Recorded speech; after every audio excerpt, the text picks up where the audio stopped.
Are you able to see my presentation?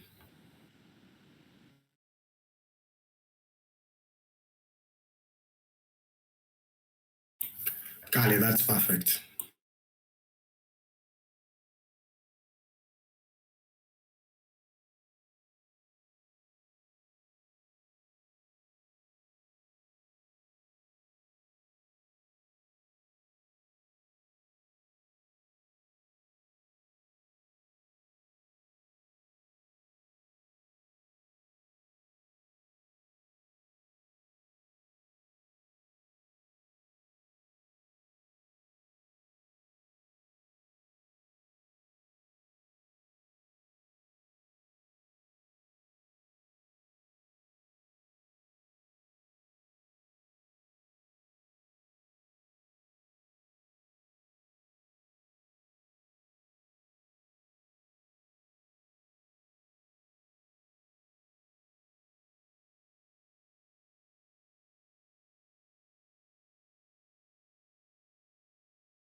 Hi, the early comers. Hope you're doing well. Hope you're great.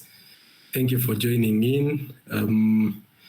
Yeah, I feel like we are too silent as we wait for other people. Brian, can we do something simple as we wait for other people to come in?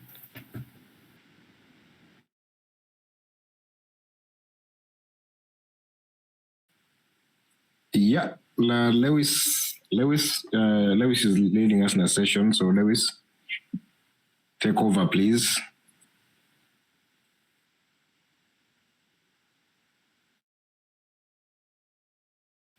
Lewis, are you there? Okay.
People, the silence is too loud. Okay, maybe just to engage us all here. Before we start and as we wait for other people, as Brian leads and Lewis, one thing probably before we start, I just wanted to ask is, what are your expectations from this session before we even start? What are your expectations from this session?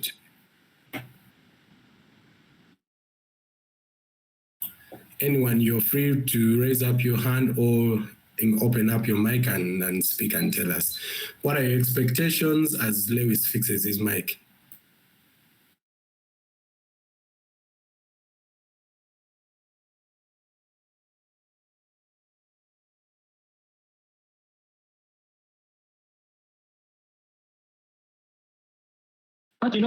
Yes, this is Laube. Can I speak?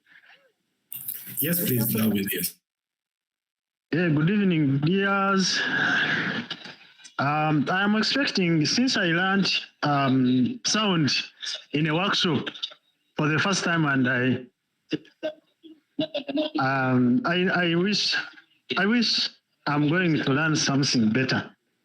Though I'm somehow busy, but I think I will learn something better. So I'm expecting to get more information about sound today. That's it. All right, thank you very much, Lauben, if that is your name. Thank you very much. You expect to get something better. Okay. Anyone else?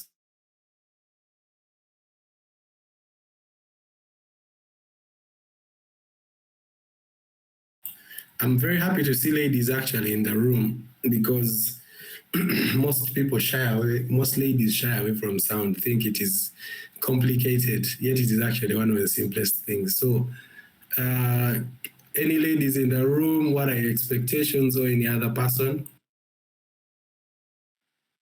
Hello everyone. Can you hear me? Yes, please, we can hear you.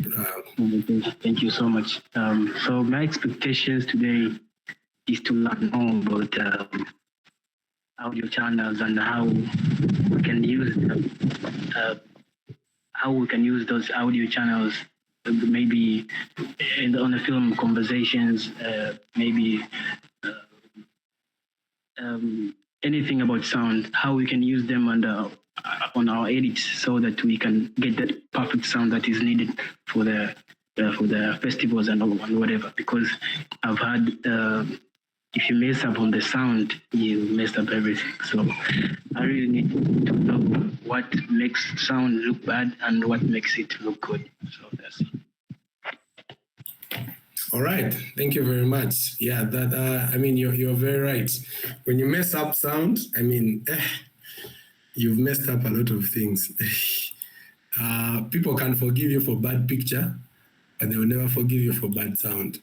You know, I think you've had that somewhere. We may not go deeper into the deep technical, but I think we'll a bit scratch on the understanding of, I mean, what makes a good probably mix, or what makes a good film at the end of everything, what makes it all. Yeah. Any other person? Hello.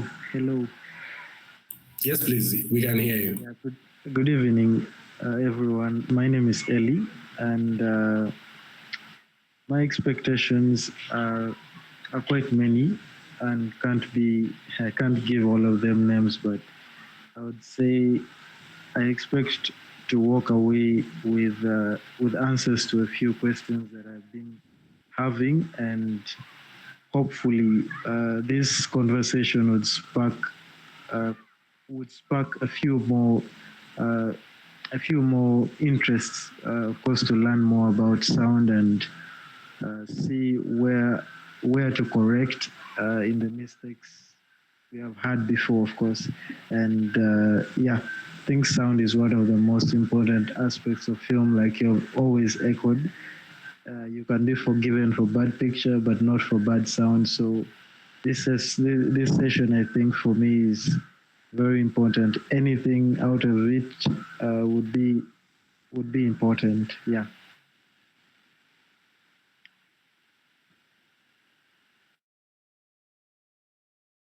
Okay, okay. All right. No worries. That's good. Also, the other question I had for all of you, because I remember I shared a link in the group there, in the group. So I don't know, have you guys watched the film? Have you guys watched the trailer and then the film? Because it's just 5 minutes. Have you watched it, or how many people have watched? Just put a thumbs up for those who have watched.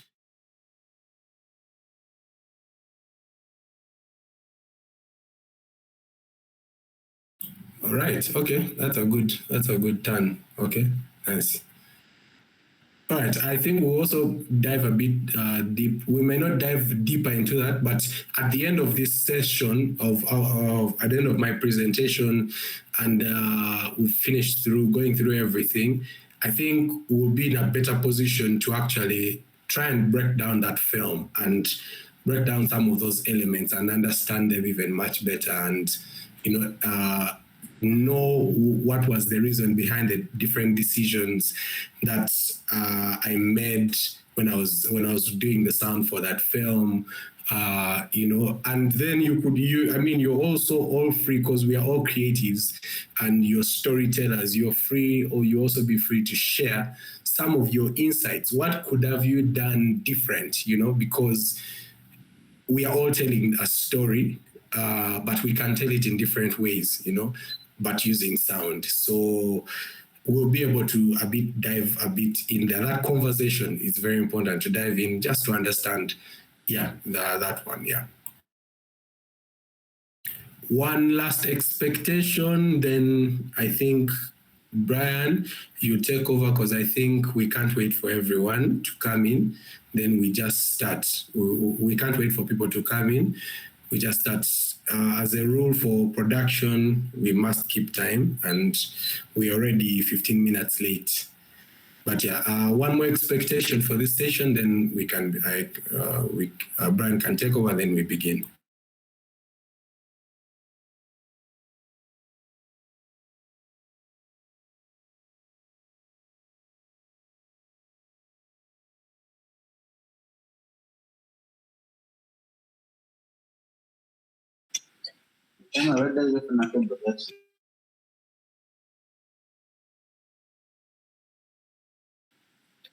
Hello, guys. So, Lewis, are you there? Okay, Lewis, please take over, Lewis. All right. All right.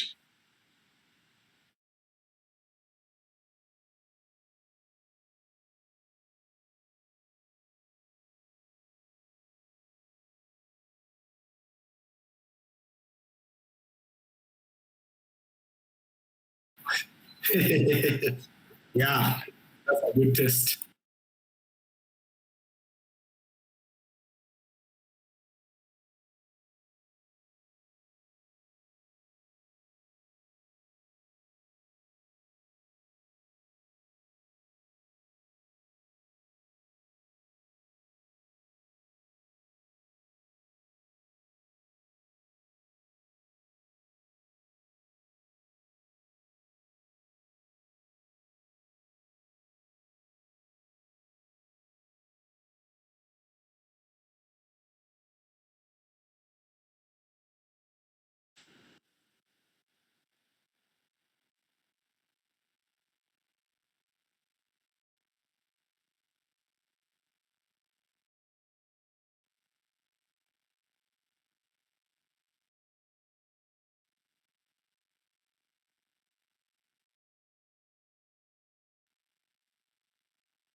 All right, Lewis, thank you very much. Thank you so much.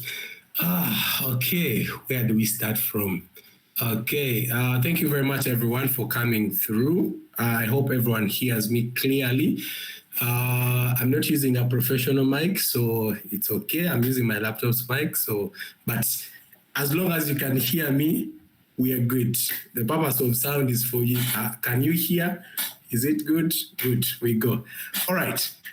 Who is Agola Simon? I may not talk about myself so much. Just let me share a bit of my screen here. So this is my IMDb. If you can look through just a few things I've done, a few works I've done. I mean, some of my noticeable projects or some of the projects that I am very proud of to have worked on. Projects like Dinner for Three that I shared with you guys. I've worked on a lot of Ugandan films, especially those commissioned by Maisha Magic Movies, MultiChoice. Currently, I'm working on one of the series on Pearl Magic Prime on Mnet called Crossroads. I am the sound designer, and I can successfully say I have so far completed 200 episodes of that show. So yeah, yes, I've been able to work on a few Nigerian films like Brotherhood, Gangs of Lagos, as a sound effects editor and dialogue editor. There's a film that is coming up very soon that you guys will see. It's called Al-Kibuland, produced by South Africans, Rwandese, and Zimbabweans. So yeah, I've done quite a number of things. I've been privileged to get the opportunity to work on some of those productions. And to be honest, I will tell you that I've honestly gone on those productions. I've learned a lot from them. I am both a production sound mixer and then a sound designer, post-production. So I specialize in all. I mean, with the kind of the kind of industry that we are in, most times you have to be versatile. And for me, I decided to just focus on sound, anything to do with sound. I think the only thing I don't do in sound is compose music, which music is another whole lot department of its own. Probably one time we'll get someone to just come and take us through music for film. Yeah, but the rest, yeah, I handle. And yeah, but I keep learning every single day. I learn every production I go on, be it a documentary, be it a feature film, be it doing post-production. I make sure I learn something new so that it upgrades my career. I've been in the industry, I think, for like 6 years. Professionally doing sound, I've done sound for 4 years. That is professionally. I've been nominated for Best Sound in both the Uganda Film Festival and the Icon Awards. Studied from Quad A, sound engineering. And yeah, so basically that is me in a nutshell. Yeah. Please don't be scared about my CV. It is very light. A lot more people here have bigger than mine. But yeah, I'm privileged to share what I know today. And I mean, let's discuss. And you tell me what you know. My goal for this session, my ultimate goal for this session, to pick, it's basically two. One is for all of you, or every one of you, to pick interest in sound. That is especially let me say, those who want to pursue sound as a profession, to pick actually interest. Or I'm hoping by the end of this session, someone can convert and want to do sound, can run away from directing and be like, today I want to be a sound guy, either production sound or post-production sound. Yes. That is also arouse interest in all the other people, just to really be interested in sound. Then my second goal for this session is that all of us have an understanding of what sound entails, what it means to get good sound, what it means to what was I? I've lost my line of thought. So what how do you work with the sound team when it comes to directors, when it comes to producers? I want, by the end of this session, I would want producers to start respecting the sound department, because it's one of the departments that is least respected. When they want to cut budgets, they usually run to the sound department. Producers are big culprits of that. But yeah, directors, how do you work with sound? How do you communicate your vision? Like, those are some of the things I want you to, by the end of this session, to understand the process it takes for sound to come out the way it most people think sound is just, you just go and record sound and that is it. Yet it actually entails a lot. That is why big films, like, let me say, big films in Hollywood take like 3 to 4 months in post-production, and then they're only doing sound post-production.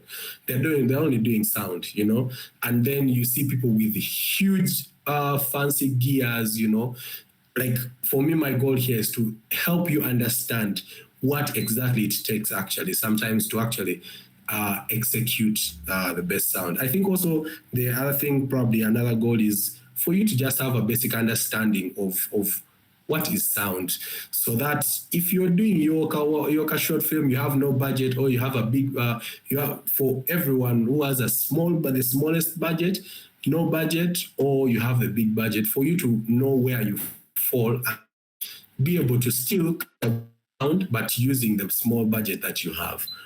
You get? Yeah. All right. I hope that is clear. All right, let's dive in and start our session. It's 7:28. I'm gonna divide my session into 2 parts. So it's 7:28. So by 9 we should be done. And I'm breaking it into 2 sessions. That is production sound and post-production sound. Then the last probably part will be now any other questions or any, what's it called? Ask actually to even do a case study on the film that I shared. All right, let's start. We've already lost time, so let's get in straight.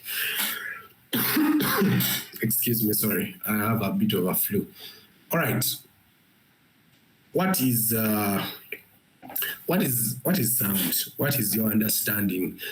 What is for me? What is my understanding of sound? Sound for film, sound for film. And for me, I define sound for film as, it's an art. It's an art, and then it's a science. It's the art, my answer is the art and science of recording and shaping audio for storytelling. You get? Maybe someone can come in and tell me, what do you understand by an art? What do you think they mean when they say it's an art? Someone come in. I would love this session to be a bit more interactive. What you understand, just from your mind. Open your mic and tell us. What do you understand by it's an art, sound for film? Anyone?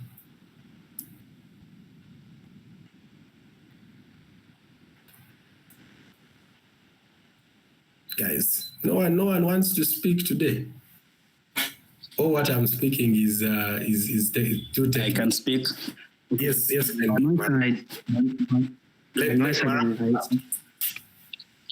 I understand art as something which comes from the emotion of someone.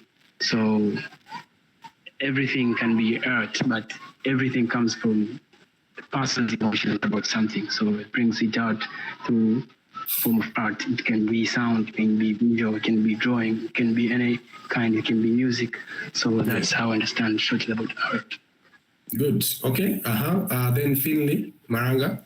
Yeah. So for me, I'd say for the sound people I've seen do sound, they look like they have some kind of passion and specific skill set. So it's not just something that you can wake up and decide to do. and the very best who do it to their level best. Yeah, that's what I can say.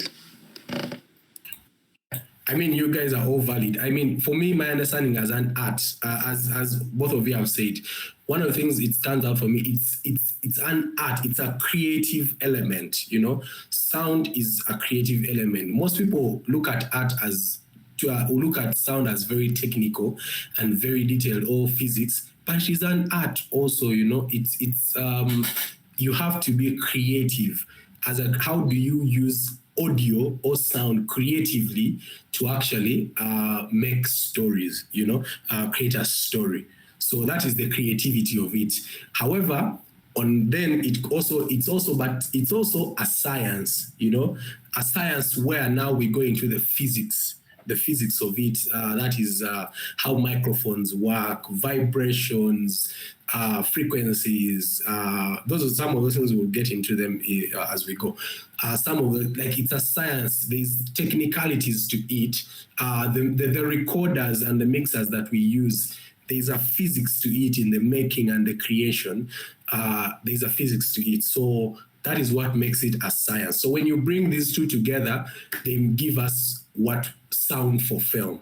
And so now, then when it comes to recording, so anything that we shall hear is recorded. Like most of the things that we hear are recorded. You get, unless it is created in softwares. These days, softwares are very they have made plugins, things that are really that you can use to create. But most of the things, we record them, you know. You record sound effects, you record dialogue, you record different things you get. So then when it comes to shaping now looks at now post-production, you know. Now, what are we doing generally in post-production? We are reshaping the sound. Are we cleaning it? Are we editing it? Are we enhancing it?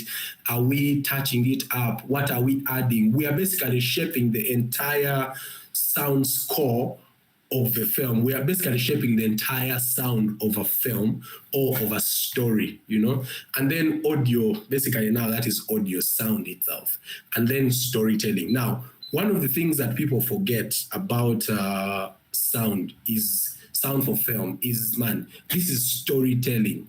Now, most people think we tell stories with cameras only, or, you know, we tell stories with the script only, you know. But have you ever been there? I don't know, for the Ugandans, I don't know about other countries. We used to have, years back, we used to have a radio play called Rock Point. I don't know, for the Ugandans, you can relate. I don't know if in other countries you guys have like radio dramas, but imagine you sit down home and you're listening to this radio drama, and people are so immersed in it. They are listening, they are enjoying, you know, they are relating with it, they are having fun, they relate with the characters. But all that is being done by sound. Imagine that sound was, imagine all that has not been created. That can't happen, you know. People can't be able to get immersed themselves in that story, you know. One thing I like to do is when I go to the cinemas to watch a movie, most times I close my eyes. And for like 4 to 5 minutes of a film, and try to listen to the film without watching picture. And it fascinates me that when I understand that someone has done good sound for their film, if I can listen to the film and understand the story. Of course, visuals will help to even enhance it better. But can I be able to understand? That is my goal as a sound person, a sound for film person. Can I be able to close my eyes and listen and be like, okay, right now, even if I'm not watching the picture, we are standing on a roadside, and the roadside, there are border borders passing, very loud border borders. This sounds like an urban area. Then the language people are speaking, this sounds like Luganda. So I think we're in Kampala, or we're in Masaka. Then I hear people, taxis calling, hey, Boise, Kawempe. They are calling the different areas to go to. If it is Nigeria, they are calling Lagos, Kaduna, where, you know. I am able to tell, oh, actually, I'm in Lagos, you know. Like, can you be able to tell a story? Can you be able to feel the emotions when they play a particular music, in there, that is all sound and that is all storytelling. As you do sound and as you work with any person doing sound, ask them if they're what story are they telling, as a director is telling a story, the cinematographer is telling their story, the production designer is telling their story through colors, costumes, and all that. You as a sound person, what story are you telling? So that for me sums up the entire understanding of what is sound for film. It's an art, a creativity, and a science which entails the physics of recording and shaping audio for storytelling. Again, yeah. Anyone has any question or anyone wants to add something on that? I'll allow only one for now because of time. Anyone?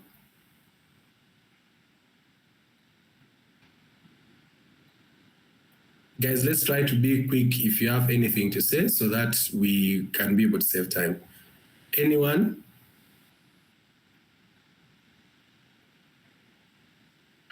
Okay, if there's no one, okay, then we move on to the next slide. All right, so, now, the area that we are going into a bit is going to be a little bit technical. Please hold on to this, hold on for now. Please don't run away. Most people, when it comes to this session, this part, they tend to run away because they feel like this is not for them. But I promise you, when you understand this part that I'm going to, it will help, it will open your eyes, your ears about a lot of different things. And it's a bit technical. It helps a lot.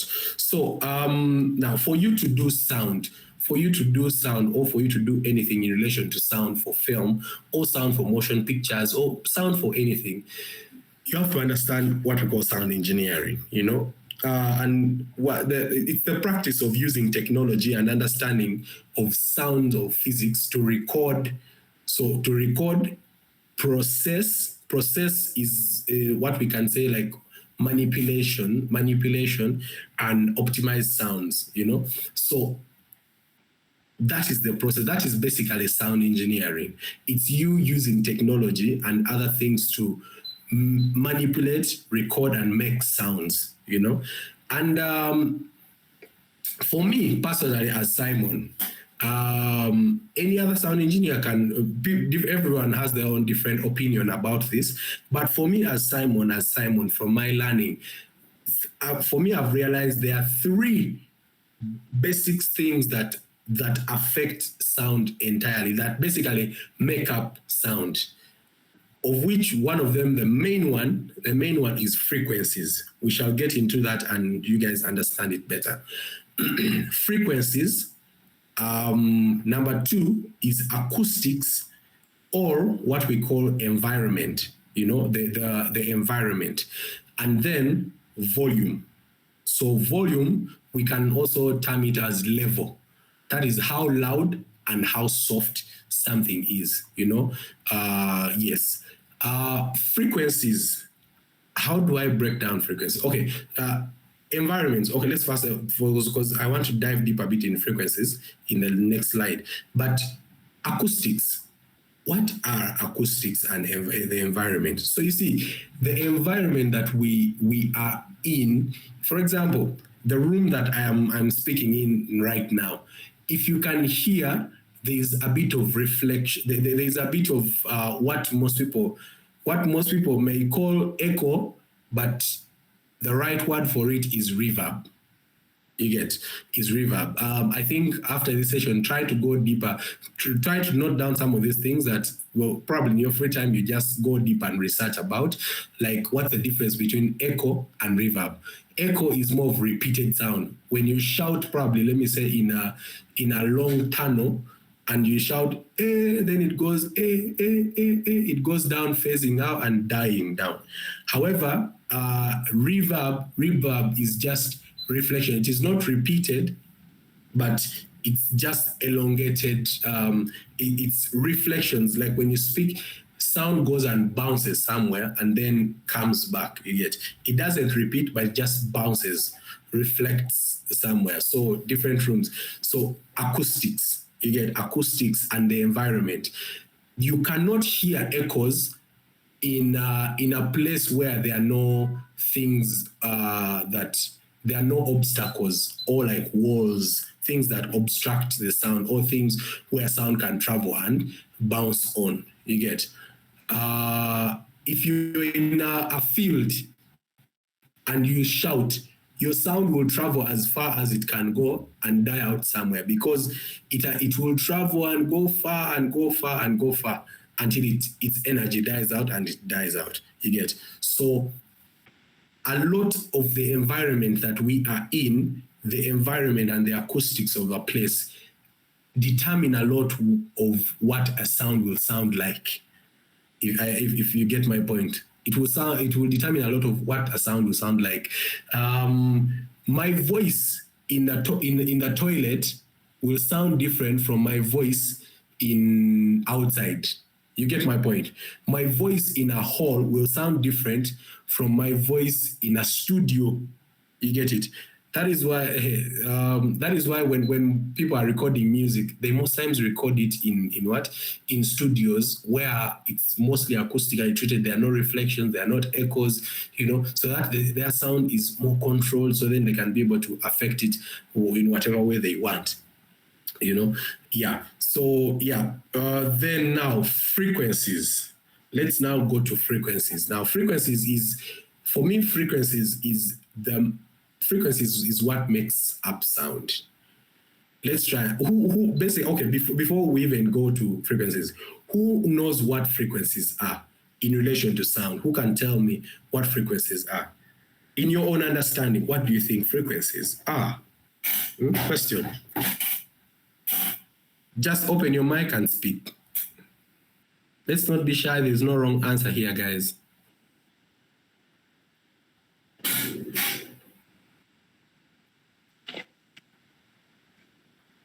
From my understanding, frequencies just like vibrations.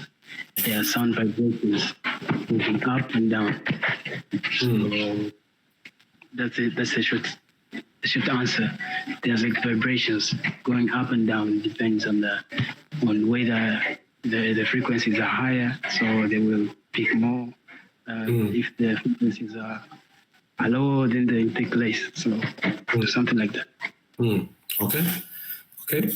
Nice one. Anyone else? Anyone else wants to supplement?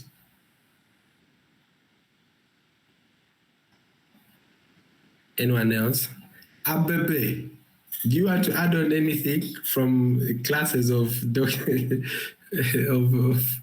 who? What was his name? Keep forgetting. Guys, I started with Abebe, so allow me to torture her for now. Abebe, do you remember anything about frequencies? Okabogoza. You got me, right?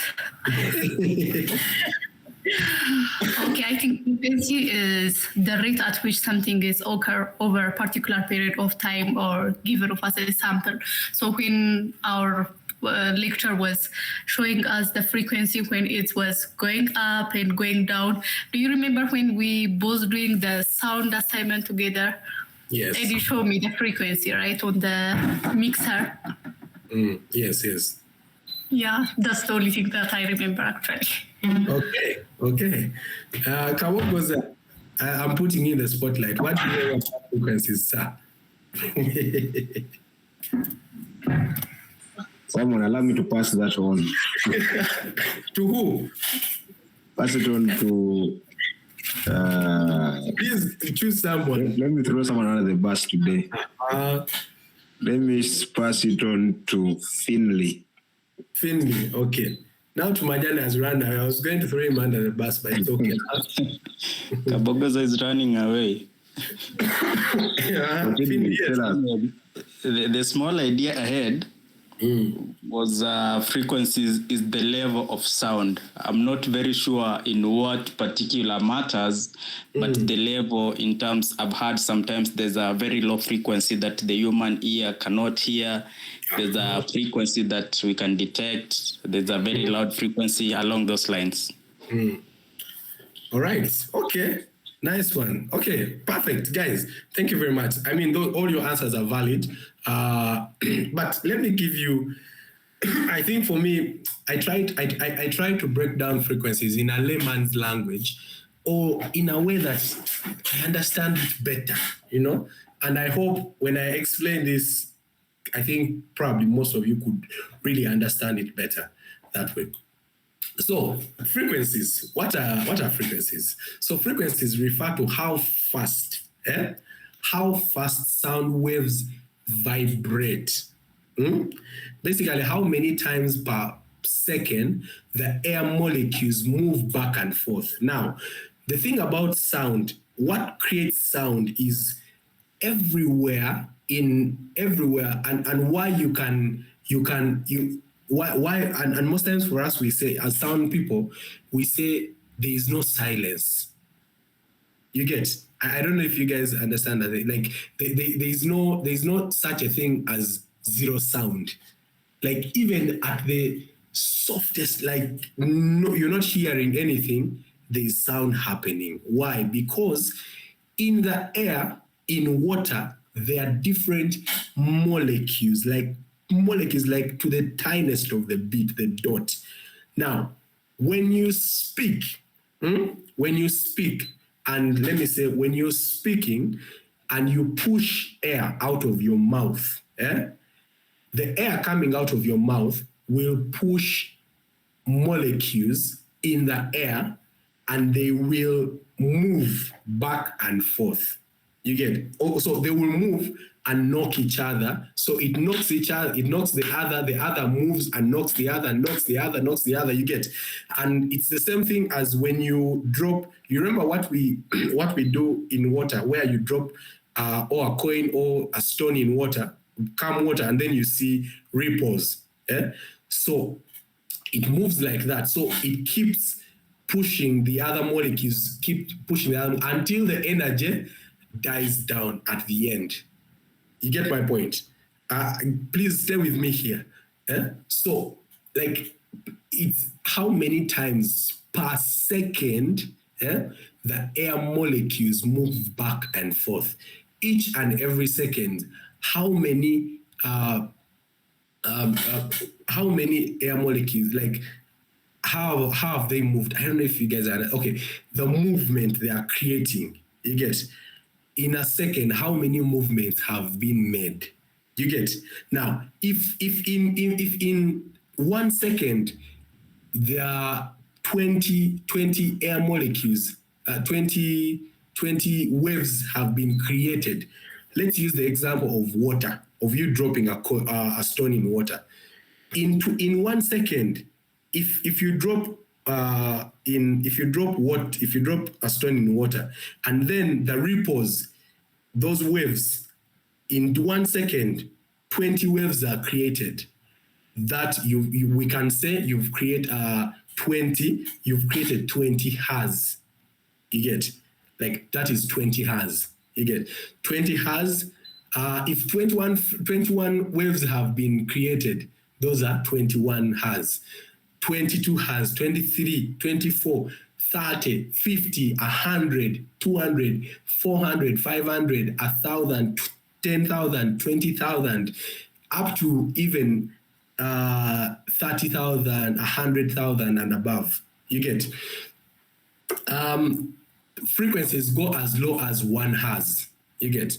Now, so we measure some of these things by, we measure frequency by Hertz, a term called Hertz, which means cycles per second. Cycles per second. The number of times the vibrations happen per second. Now, this is my understanding of frequencies. Now, let me even now break it down in the normal layman's language. Now, a human voice, a human can only hear frequencies between 20 hertz to 20,000 hertz, you get, which we call 20 kilohertz, you get. 20 hertz to 20,000 hertz, you get, or 20 kilohertz, you get. Now, low frequencies fall under 20 hertz to 250 hertz. I'm going to go a bit deeper. Actually, let me actually go forward before I can. So, what makes frequencies special? What's so special about frequencies? So, what makes frequencies fascinating is that they are the reason we can recognize and identify sounds without even seeing their source. For example, if we have a chart, let me look for a frequency chart here, and show it to you guys, so you can be able to see what frequencies are. Give me a second, guys. Sound frequency chart. All right. Where is this?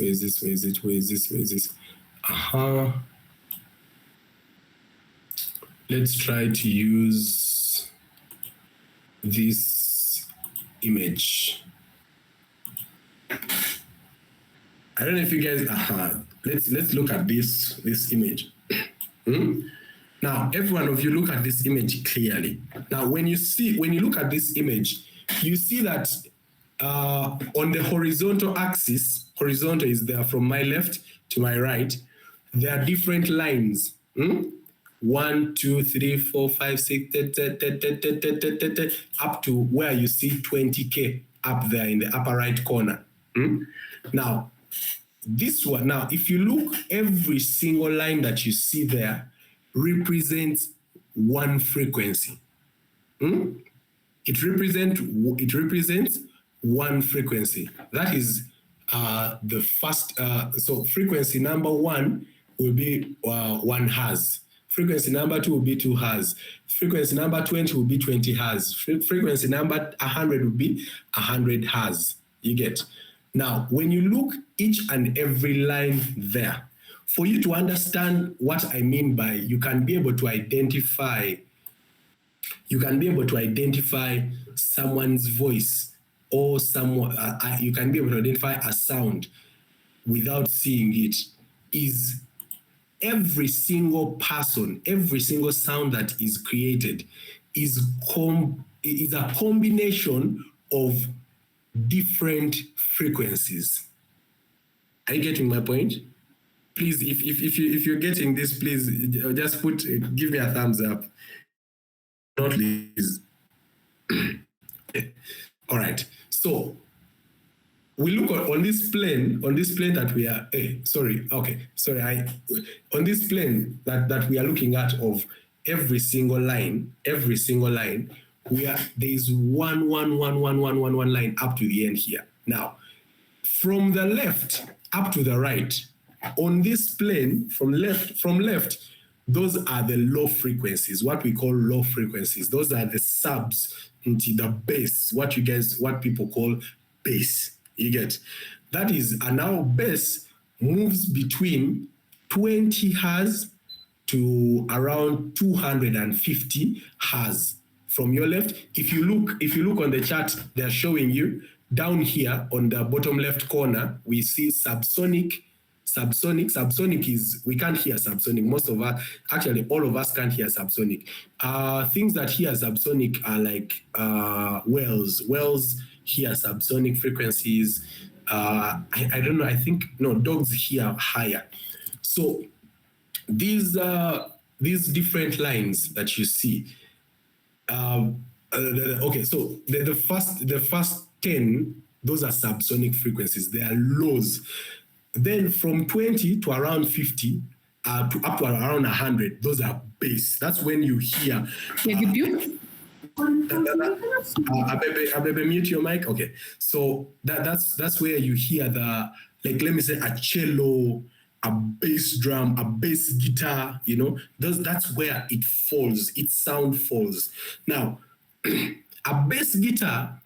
Why I want you to understand that you can be able to identify something because of frequencies is because a bass guitar has different frequencies it carries. Now, if a bass guitar's range of frequencies is between 20 to 100, and a bass guitar does not produce any frequencies above here, you will find that in a bass guitar, you'll find that it produces, let me say 20 hertz, let me say it produces 21, 25, 28, probably 30, like it combines a number of different, look at frequencies as these lines. Imagine you're having a collection of 1, 2, 3, 4, 5, 6, 7, 8 different lines, like this line, this line, this line, this line, this line, and then it jumps up to this line and this line. You get that is a bass guitar. Now, from your left to your right, the higher you go, the brighter the sound becomes. So you're moving from the lows to the highs. You're moving from bass to highs, to mid-range to highs. And this is called a frequency spectrum.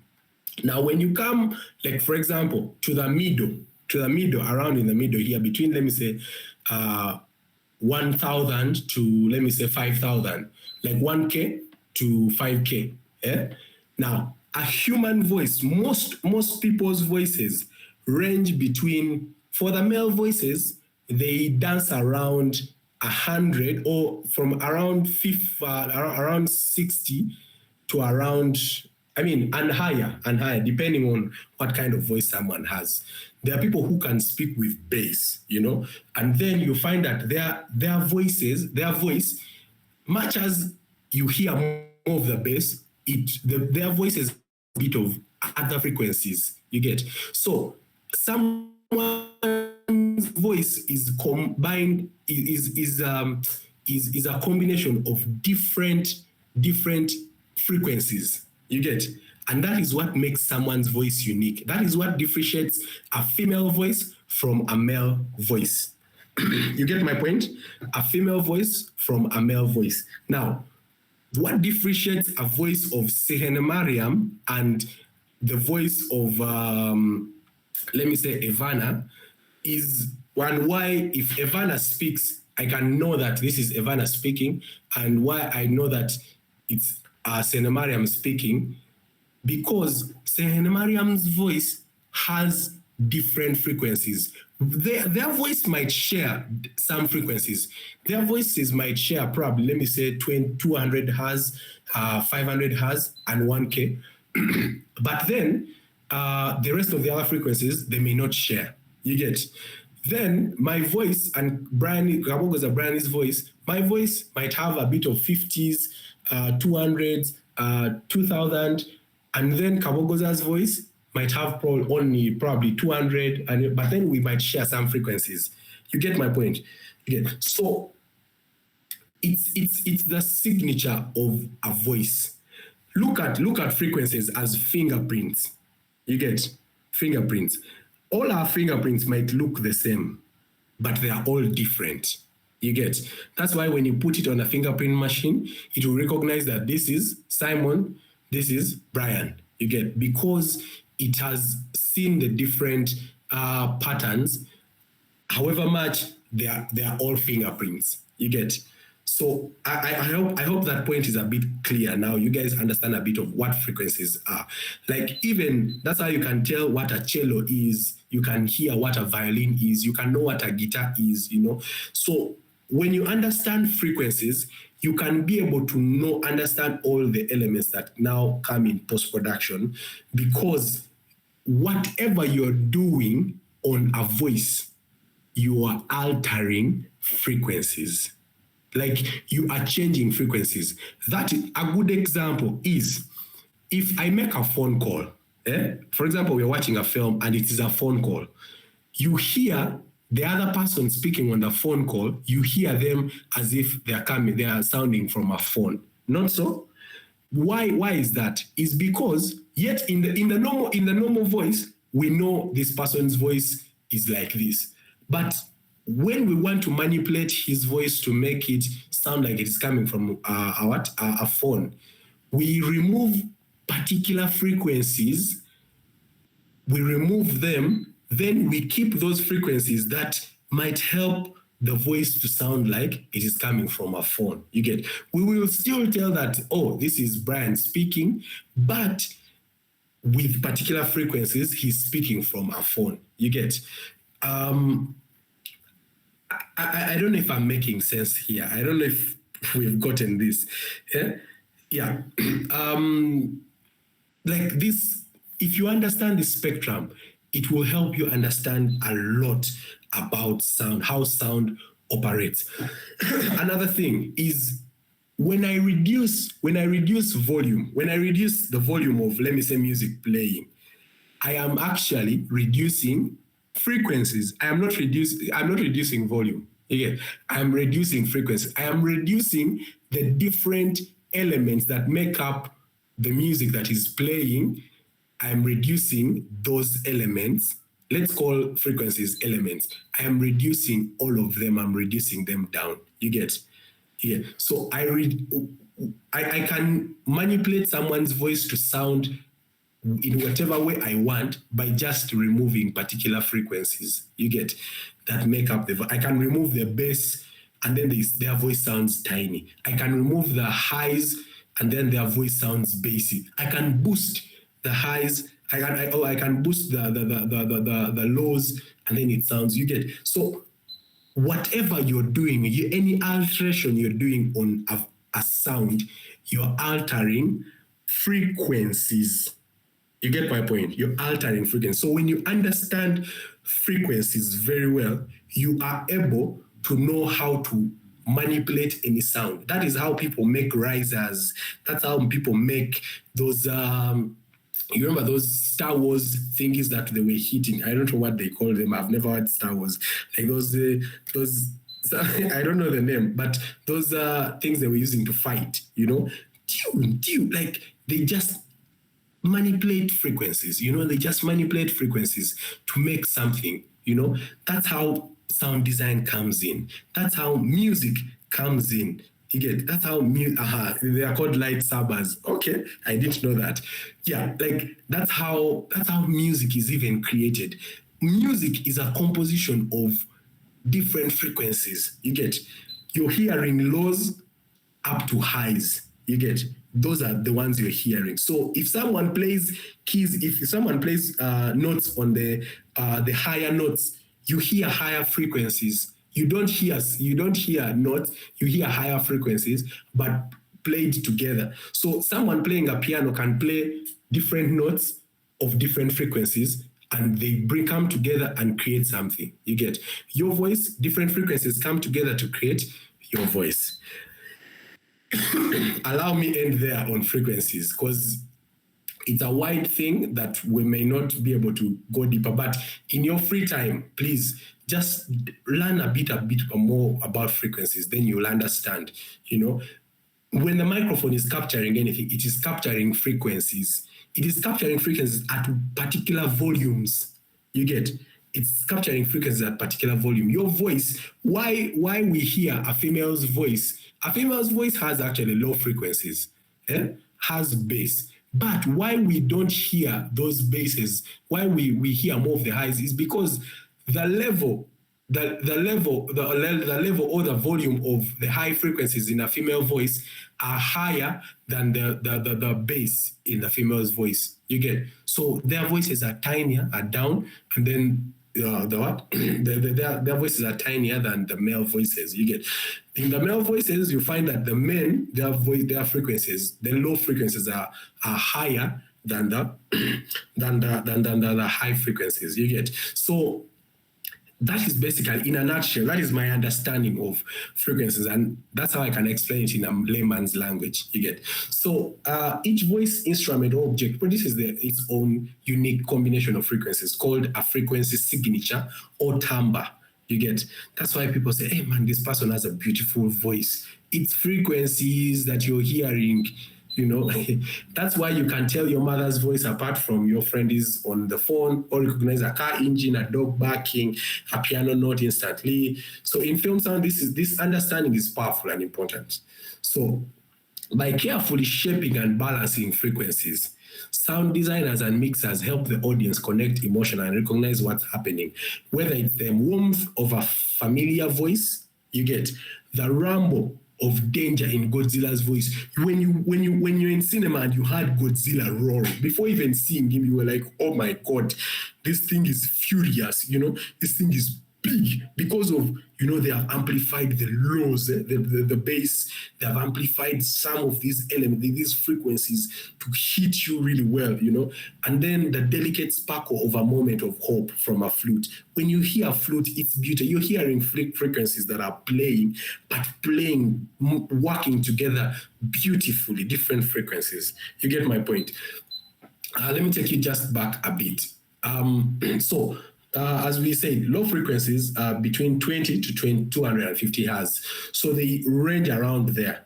Those are the deep, the bass sounds like a drum, thunder, a car engine, anything that is low. Then mid frequencies, there are those where most of the human voice falls under this range of frequencies. You know, that between 200, some go lower, even lower to even 100, 100 or even 60, 70. There's no one who can produce 20 because 20 is too low. You can't produce it.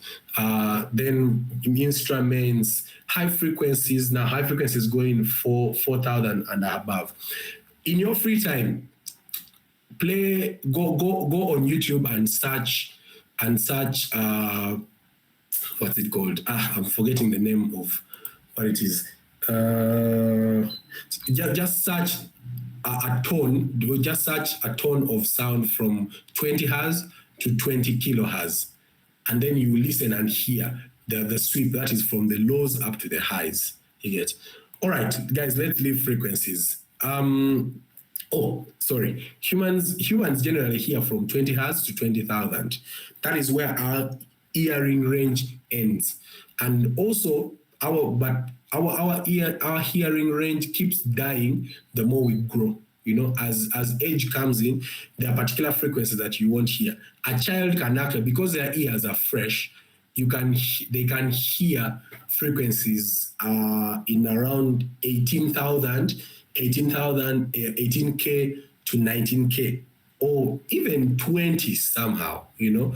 But as you grow older, because of the exposition to loud things, different sounds and all that, exposure to loud, putting in a lot, the dust and all that, your hearing gets on deteriorating. So you end up now start hearing up to around 16,000 or 17,000, you know.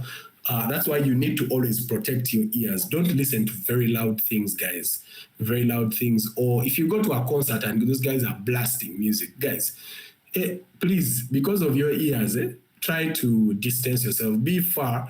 Enjoy the music from there. That is a tip I'm telling you, because, man, you don't know how it is affecting your ears, you know? Yeah. I think we've talked about all these. Okay. Good. It's 8:10. Wow.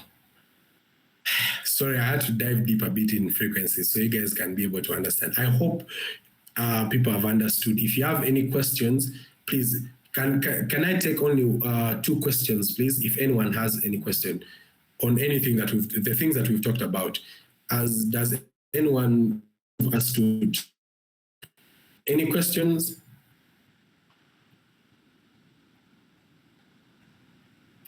All right. Okay. If there's no question, silence means either people have understood it very well or people are very, very confused. You know. Anyway, all right, let's move into production sound. I'll leave my email and my contact. If you have any questions, please, you can approach me and reach out to me. Production sound, or what we call location sound. So this is the sound recorded on set during filming, principal photography, and mainly what we record on production sound, we mainly, the other things are by the ways. The important element we record on sound is dialogue. We prioritize dialogue, nothing else. That is our biggest priority. We are recording what people are saying. We want to record them as natural as possible to capture clean, clear speech and usable, clean and clear speech. You know, can people hear it? Good. Is it clean? Good. Is it clear? Because it can be clean and it can be clean and audible, but then it is not clear. It is muffled. You get? So all those, if you tick all those three boxes, you've recorded good sound. It is clean. Is it clear? Is it audible? You get? So this is this.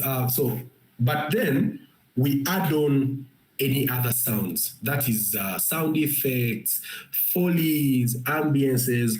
We'll dive into understanding what follies are a bit later in post-production. But yeah, sound effects, follies, ambiences. Ambiences are basically ambiences and room tone. So ambiences are the general sound of an environment. If we are saying we're in Namibia desert, we need to hear the wind in Namibia desert. You get what, like we need to hear the, if we say we are in, what's that forest? What's that big forest in the world? Amazon. If we are saying we are in Amazon forest, we need to hear that we are in Amazon forest, even without someone saying we are in Amazon forest. We have to hear, even without seeing the picture, we have to know that we are in a forest. And what kind of forest, you know, what kinds of birds are in there. Now we are recording the ambience of the place, you know, how the place sounds like. If we say we are in Kampala, in the middle of Taxi Park, or Old Taxi Park, we need to know that we're in the middle of Old Taxi Park. Those taxis blaring sounds, you know, those noise, that noise. If we are far away from the taxi park, we are above there, we are on top of the building.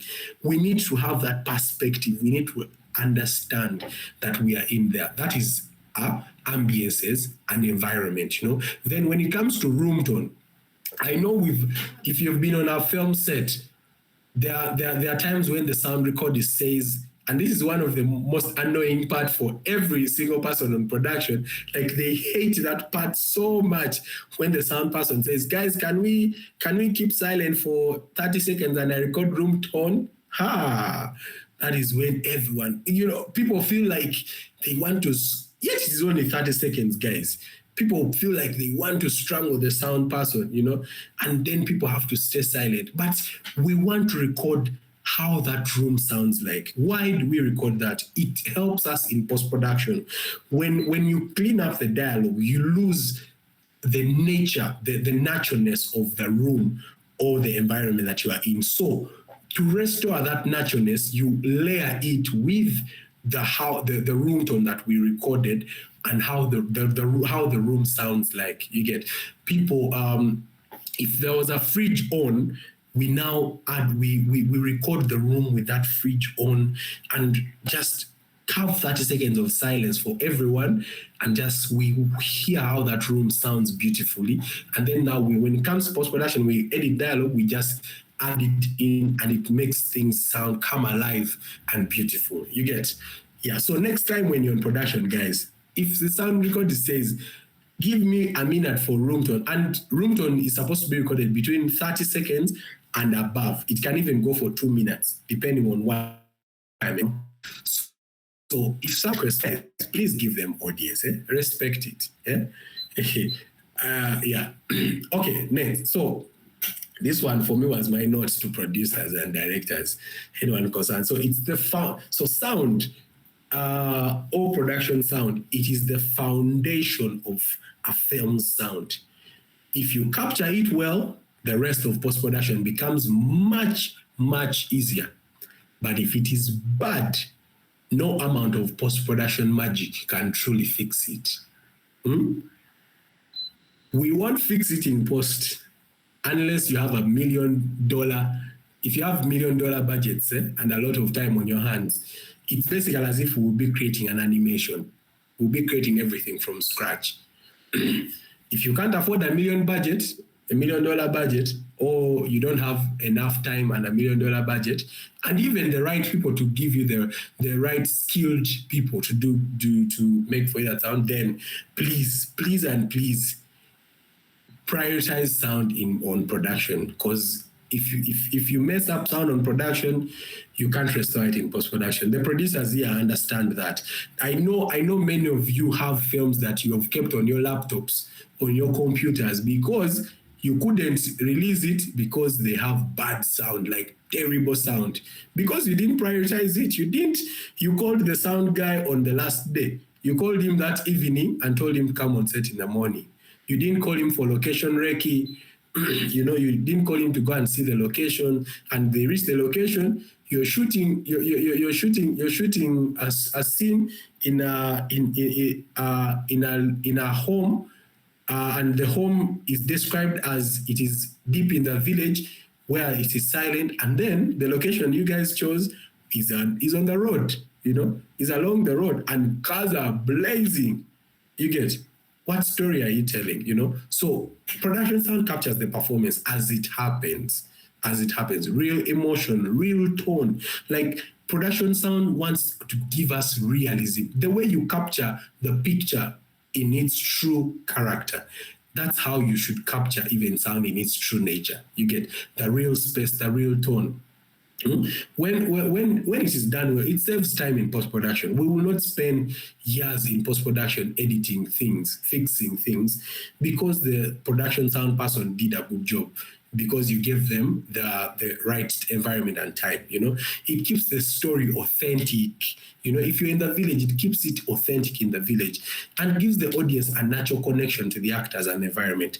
Guys, you don't know how ADR sounds. ADR sounds bad, especially if recorded poorly, or the actor, like ADR cannot be as perfect as production sound. When you go in studio and re-record the dialogues, it will not sound perfect. Even the performance, the energy, the actors, it's very hard for the actors to recreate that performance in studio. You get, but if you capture it on production and it is good, it will be superb. The emotions will come up beautifully, if someone has recorded that sound on set really well. You get? Yeah. So, yeah. All right. So, quick one. So, this is the department. It's a team effort, and so in this department we have the production sound mixer, who in Slash we call the sound recordist, and this is the head of department. He mixes and records all these things, the dialogues, mixing, leveling them as the production is going on. So when someone shouts, they know. A production sound mixer has an understanding of what sound engineering is. They have very good ears. They know. They are well versed with these things. Then the boom operator is there to operate the boom mic. Most of you have seen, I don't know if I have an image. If you see a person like this, the people who lift up those long sticks with the microphone to capture, that is the best microphone to capture dialogue, So the boom operator, those are the boom operators. So they handle the boom microphone, position it close to actors.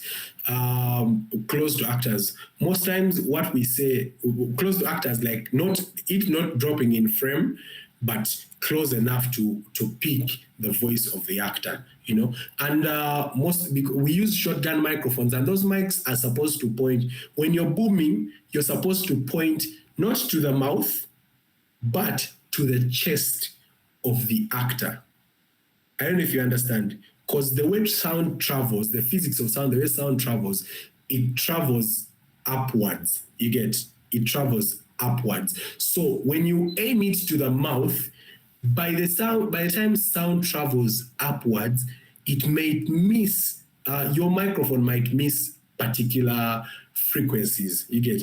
But if you aim for the chest, and also because the chest is where your voice is created. You know, your chest cavity. That's where the richness of the voice comes from. That is where the mic should point. You get when you lift it up. You see, like, for example, you see, like, on the left, on upper right corner, you see the guy who has the mic. You see, like, for example, I think this guy on the left is the one who was speaking. And if you see, the mic it goes more of like to the chest. You get that is where it is supposed to be. If you look down here in the picture for Black Panther, the guy in the middle, I think this guy, the person on the right, was going to swing to this person on the right.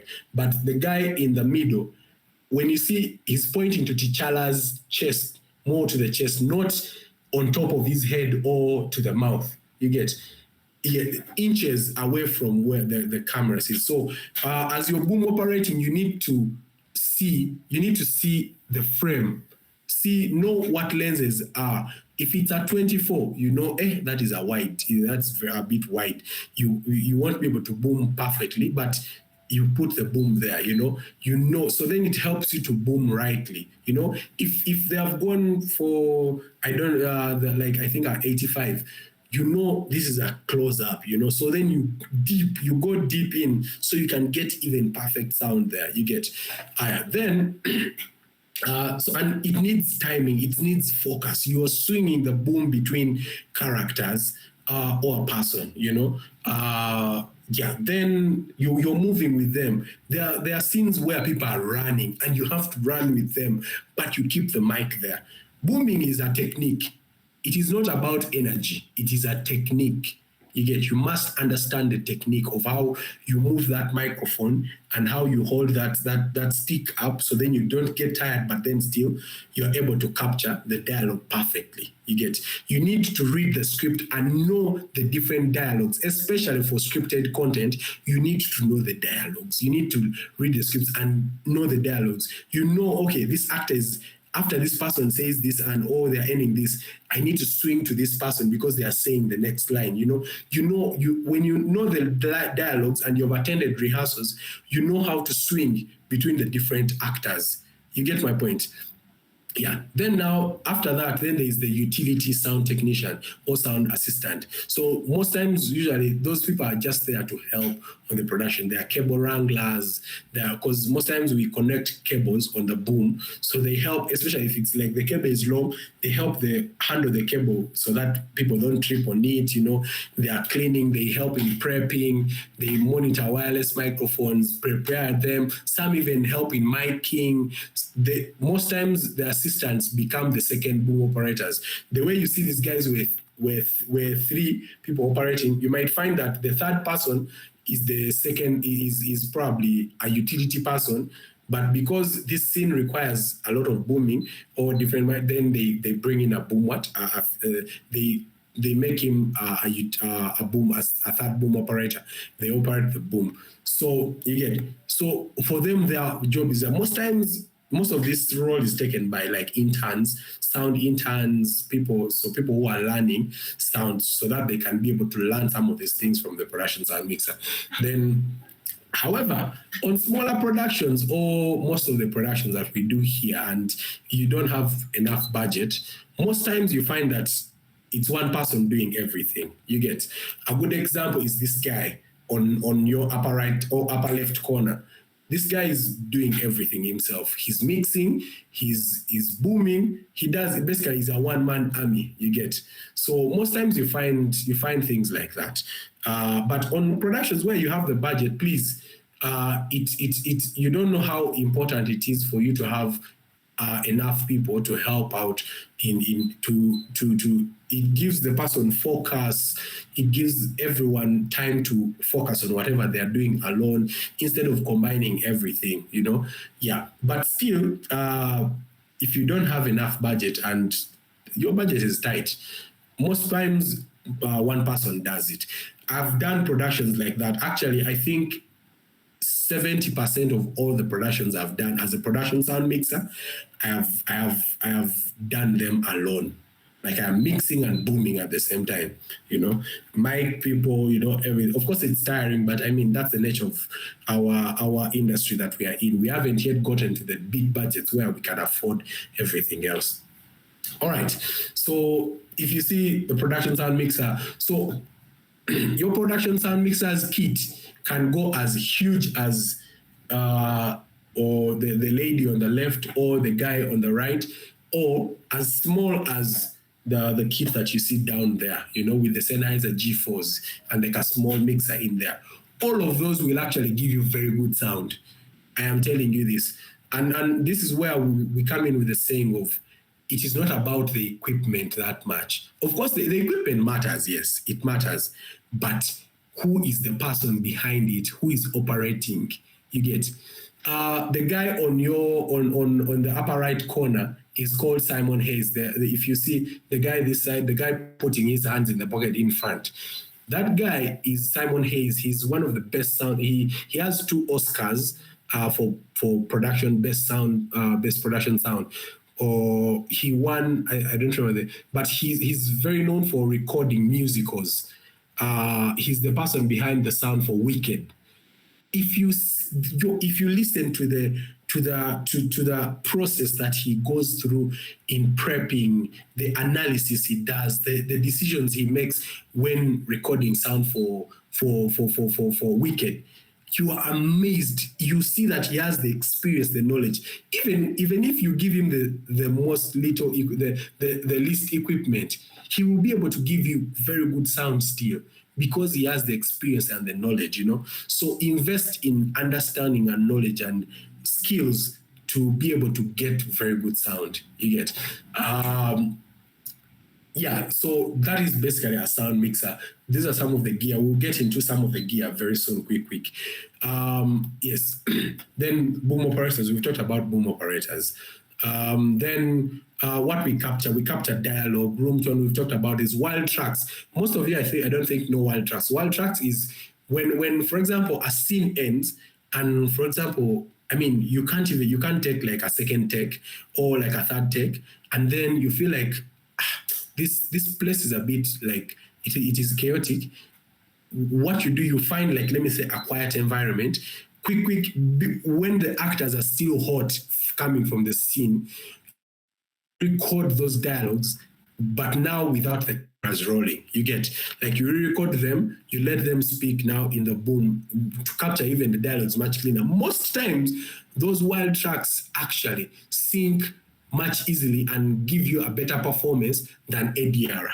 You get it? So it is much safe. Every time as a sound recordist, when you feel this scene is a bit chaotic or something has gone wrong in terms of sound and you can't do a good second take, or even if you do a second take, still you won't have very good sound, then resort to what?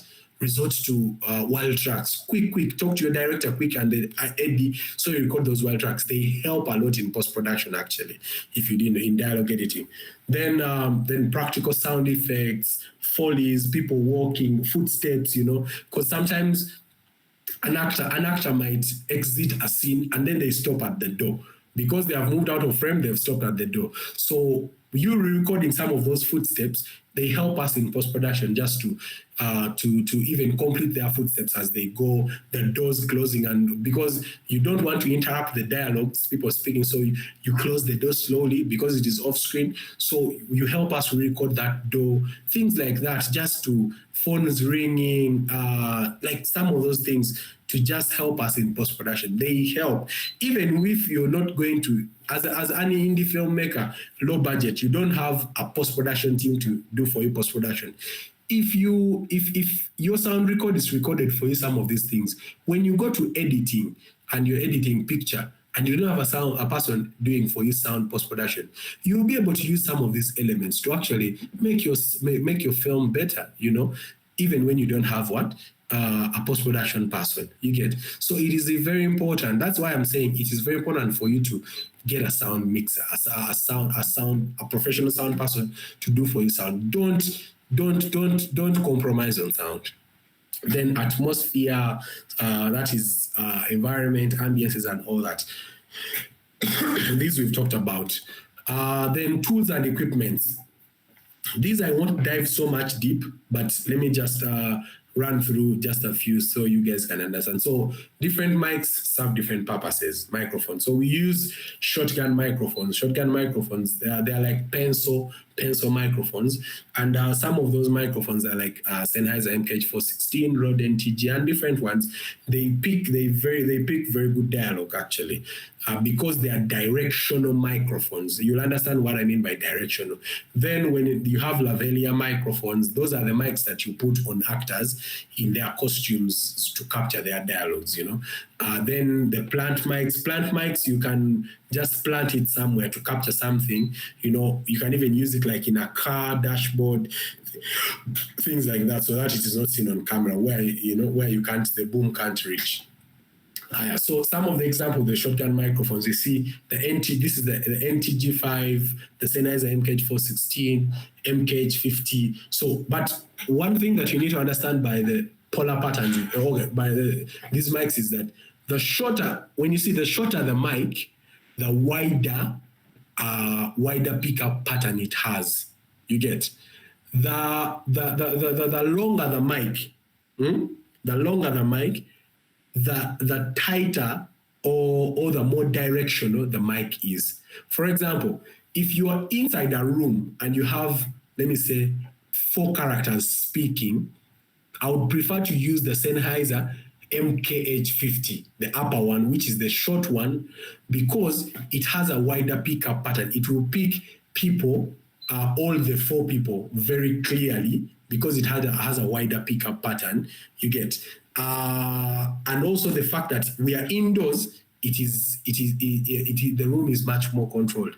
Now we use these longer shotgun microphones for outside scenes, especially scenes where there is noise. These microphones help us speak the dialogues mostly, but they are very delicate that if you go a bit off, you will miss the dialogue. So most times you have to be very directional. The same thing with the NTG5. The NTG5 is in between the 2 of these. If you look down here, there's the pickup patterns. The way you see it here is how it picks, you know. But most of our mics, the mics that you see here, most of them fall under the shotgun pickup pattern. You get this pattern, the shotgun. You get, because it is more directional. You get it? It picks sound mostly from the front. Then the lavalier microphone systems. So there are different types of, and depending on your budget, there are different ones. The Sennheiser G4s, most of us know it because it's one of the common ones, budget friendly but also good. Then there's a new one called the Deity Theos. Most people don't have it, but it's also very good. It's also budget friendly. Then the Electrosonics, people, if you don't have good money, please don't go for the Electrosonics. They are very expensive. They're damn expensive, guys. But those ones are extremely good. They actually, those guys in Hollywood, they use most of the Electros. The Sony's also have very good microphones. The one up here that you see, the DHD-XT boom mic system up there, on the upper right corner, that one is like for the boom. That's where you see now, you don't have to attach a cable on the microphone, the boom microphone. You just now use that wirelessly to transmit sound wirelessly. You get to the mixer or the recorder. You get instead of now tying yourself on cables, you know, you use that, you connect that. Then, this is not supposed to, sorry. I forgot to remove the shotgun mic, sorry. Now, when it comes to budget, okay, now we've seen a lot of content creators or indie filmmakers use some of these other small mics that you see here. The DJI, for me, the mics that you see here that I've placed here, these are some of my recommendations that I would give if someone is really bad on probably budget or it's content creation, you know. These mics give you very good sound. They are very good. The Holy Land, these things are actually good. But if you can get something much better like the G4s, the better, you know. But these for budget, those ones will work for you also. Remember, it is not about the equipment that much. It is about the person behind it. You get. I can have electrosonics, but if I don't know how to use the electrosonics and I'm not well versed with sound, I will not capture good sound. The person I'll give Simon Hayes, the guy who recorded sound for Weekend, I'll give him DJI's All Holy Land, and he might record better sound than me, who has electrosonics, you know, or who has the Sennheiser MKH416, you know, yeah. It's about the knowledge, you know. Then the small heads that you see there, the microphone, the one in the middle up there, and then the one down here in the bottom right corner. Those ones also have. Those are some tiny microphones, but very good. They're very easy to hide, and they don't really cause a lot of rustling. But they are very expensive, but very good, extremely good. Especially like the one up here. The one up here in the middle, upper middle, it's called, I'm forgetting the name. It's called, I think, the Countryman Beast something. If I'm not mistaken, I've forgotten the name, but yeah, it's a very good microphone. And the good thing about these microphones, they're omnidirectional microphones. So wherever the person turns their head, because you've put the microphone on their shirt or around their chest, wherever they put their head, because the microphone is omnidirectional, it picks all around. If you look in the picture here, in the pickup patterns, because it is omni, it picks all around. You get, so you're able to get close sound, good sound, as long as you know how to mic them well. You need to also, now that's a skill. You need now to learn, how do I mic a person? You know, how do I mic a person so I don't get rustles from the mics, the clothes wrapping on the microphones? You know, you need to learn some of those things. Then wind. Sometimes when you go in the field, let me say you're shooting at the beach, and then you can't have the microphone naked like the way it is, you know. You have to add on wind protection, the smaller wind protections. It helps a lot. Then we come to audio recorders. Audio recorders, please, if you have any questions, just write them down. Then you'll be able to ask them at the end of this first session. It's already 8:38, wow. Okay. Audio recorders. So these, I picked some of the in relation to budgets. The Zoom H6. Zoom H6 is a very good very good recorder. Handy recorder. It does for you a good job. The Zoom F8N Pro. The Zoom F8N Pro has 32-bit float. So the difference between 24-bit and 32-bit float is 24-bit is like you shooting in 1080. Yeah. And then 32-bit float is you shooting in 4K or 6K. 6K gives you a wide dynamic range for you to use in post, you know. 1080, it doesn't give you a lot of dynamic range, you get. So that is the simplest way I can explain it, you know. Yes. So then there's the Mix Pre-10, the Zaxcom mixer, then the sound devices, all the ones here on the right, those ones are expensive. You find them in around like $6,000, $10,000. The Zoom F8N Pro is $1,000. The H6 is I think $400 or $300. I'm not sure. Yeah. Then most times these days they have created, if you see the one on the bottom left corner, it's called a Deity PR2. That thing is an audio recorder, but it's you can place it on a person. Like, let me say, people who do like wedding videos, wedding things, or like reality shows. You can put it on someone and then you record. But the problem with it is that you can't monitor your sound. But you can place it on someone as long as you set your gain very well, you've set your sound very well, you can leave it on a person and it will record up to like, let me say, 10 hours non-stop, without stopping, and you're safe with your sound. And it has 32-bit float, so it records with a wider dynamic range. So it's very good for those who are looking for smaller handy recorders. Yeah. But these are some of the recorders that we use. The higher you go in terms of expensiveness, the more versatility you have on these mixers. For example, the Mix Pre 10 gives you the capability to actually do some noise reduction on the mixer itself. I don't usually advise it that much. I usually don't advise it, but you can use it, especially if you don't have like post-production, your one-man thing, you can use it, so it simplifies work for you in post-production, easily.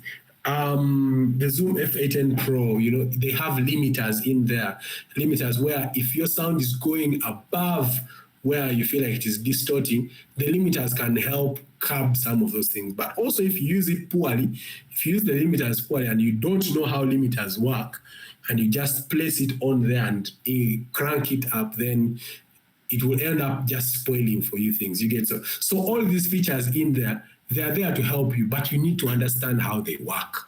You get limiters, EQs, and some of those things. Yes. So those are recorders and mixers. So years back, you used to have a recorder separate and a mixer separate. So the mixer is the one that had all the microphones coming in, probably like 8 channels of microphones coming in, and then it would send the signal to the recorder, then the recorder records. You get it? But these days, they put them together, so you can mix and record at the same time. You get? And the beauty about some of these, like for example, if you see the Zoom H6 has only 6 inputs. You can only input in 6 inputs, six microphones. For the Zoom F8N Pro, you can input in 8 inputs. Actually, 8 inputs.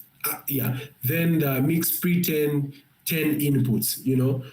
There's the sound devices. There are 8. There are 10. Then there are some that even go up to 12. So that is what determines most times the budget, the prices, because of the elements that are combined in there. All right. Now, other accessories that you need. Most important accessory, guys. Most important accessory. As a sound person, the first equipment you should ever buy for yourself as a sound person, or the first equipment that you should own in your life, is a good pair of headphones. Let me repeat that. You need very good pair of headphones. And please don't buy cheap headphones. Don't go to the market and buy these Beats or Beats by who, Beats buy professional headphones that are used for production work. That is mixing, mastering, editing, buy those specifically for sound, because they sound natural than the other ones that are you like. For example, I own the headphones I use are called the Audio-Technica's M50. The M50s in Uganda here, I bought them at 900,000. The Ugandans know how much that is. That is around like $200 and something. You get. I had to buy those because they are of good quality, but because like when you buy very good headphones, you will stay with them for years. I have not changed headphones by the way since. They are very strong, they are very good, and I don't need to change as by now. So buy yourself either the Sony MDR's 750 headphones, or buy there's another brand called the Bear Dynamics. Look for Sennheiser, companies that are very good at audio engineering that produce some of those things. Then you need blimp or a windshield. A windshield will help you in when, like for example, you're shooting outside or at the beach or a place with wind. Those things cut out the wind. Never go outside and shoot outside without a windshield, guys. You will feel problems. A good example is there are different types of windshields, but if you look, for example, when you see on the Rode NTG5 here, there's a more fluffy windshield. This one, you can use it outside when there's low wind, like there's totally no wind, and it's not strong, it can handle. Then inside the room, use this one, the Rode, the smaller one, the black one. That one will help you a lot to block wind, because when you're swinging the boom, there's air. You're hitting air along as you swing the boom. So this one can handle those small air, those small wind. Yeah. So then this one handles the big ones. Then you need a boom pole. Buy a good boom pole that will last you long. Then the deity and a lighter boom pole. Then they are time code sync boxes. I don't know if anyone understands what time sync boxes, time code sync boxes do. Time code basically is time. It's more of like artificial time basically that we create, where your camera, your sound record, your sound mixer, all of them are running at the same time. Like they all run on the same clock. So these devices help keep those systems in sync, so that it is easy for you to sync in post. When you go to post production, you just click sync, and they will recognize the time and sync appropriately together, instead of now using the clapping method, then you have to manually sync and listen to things, things like that. No, with time code sync boxes, it eases things.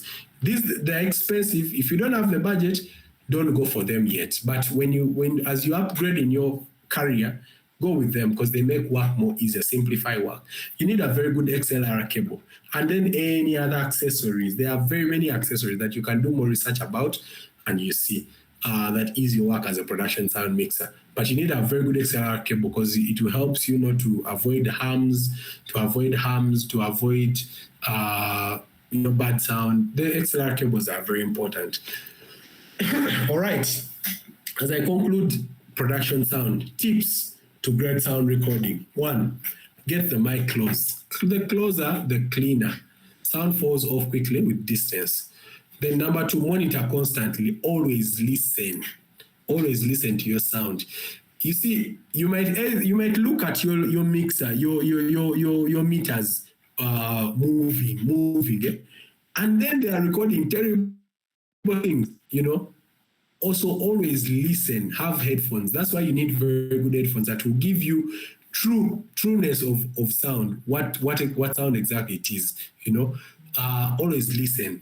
Listen to them listen for hums, any rustles, distortion, on noise, background noise, Then communicate. Guys, don't keep quiet. If the sound recordist speaks, listen to them. Camera, communicate with camera, crew, the things that you need to post-production team, especially like the editors and the person doing post-production for sound. Talk to them, and before you even start production work, understand what are they, how do they want you to record their sound? What things do they want you to prioritize to record, That conversation will save you a lot of things, It will save you, how do they want you to name some of the tracks that you're going to record, Then don't forget to record room tone. Always record room tone. If you're in production, if you're a producer and your sound recordist does not record room tone, please question that sound recordist. You get, if possible, chase them. I'm joking, but question them, because room tone is very important. It saves a lot. As a producer, be in charge of your money. You are putting your money, and this person is recording trash, So record room tone. Always protect your mic from wind and handling noise. Protect them. Their shock mounts, their windshields. Put them. Then mic placement matters. You need to know how to place your mic rightly. Booming rightly is very important, Then miking people, the right miking people, mic them with the lapel very well so that there are no rustles, Then back up your recordings. Always back up your recordings immediately. Because, man, you never know how things. It's the same thing with footage. The way the DIT people, when they wrap the day, they back up immediately. Do the same. Always have a backup for yourself. You get it? It helps you, to know your mistakes. You get, because now for you most times when you finish recording as a production sound mixer, but the second time you get to re-listen to this audio is on the day you're premiering the film. You get it? When they have even cleaned it up, they have made it better, you know. But it is important for you, when you've backed up your sound, you can go back home and listen that day and be like, what mistakes did I make, you know?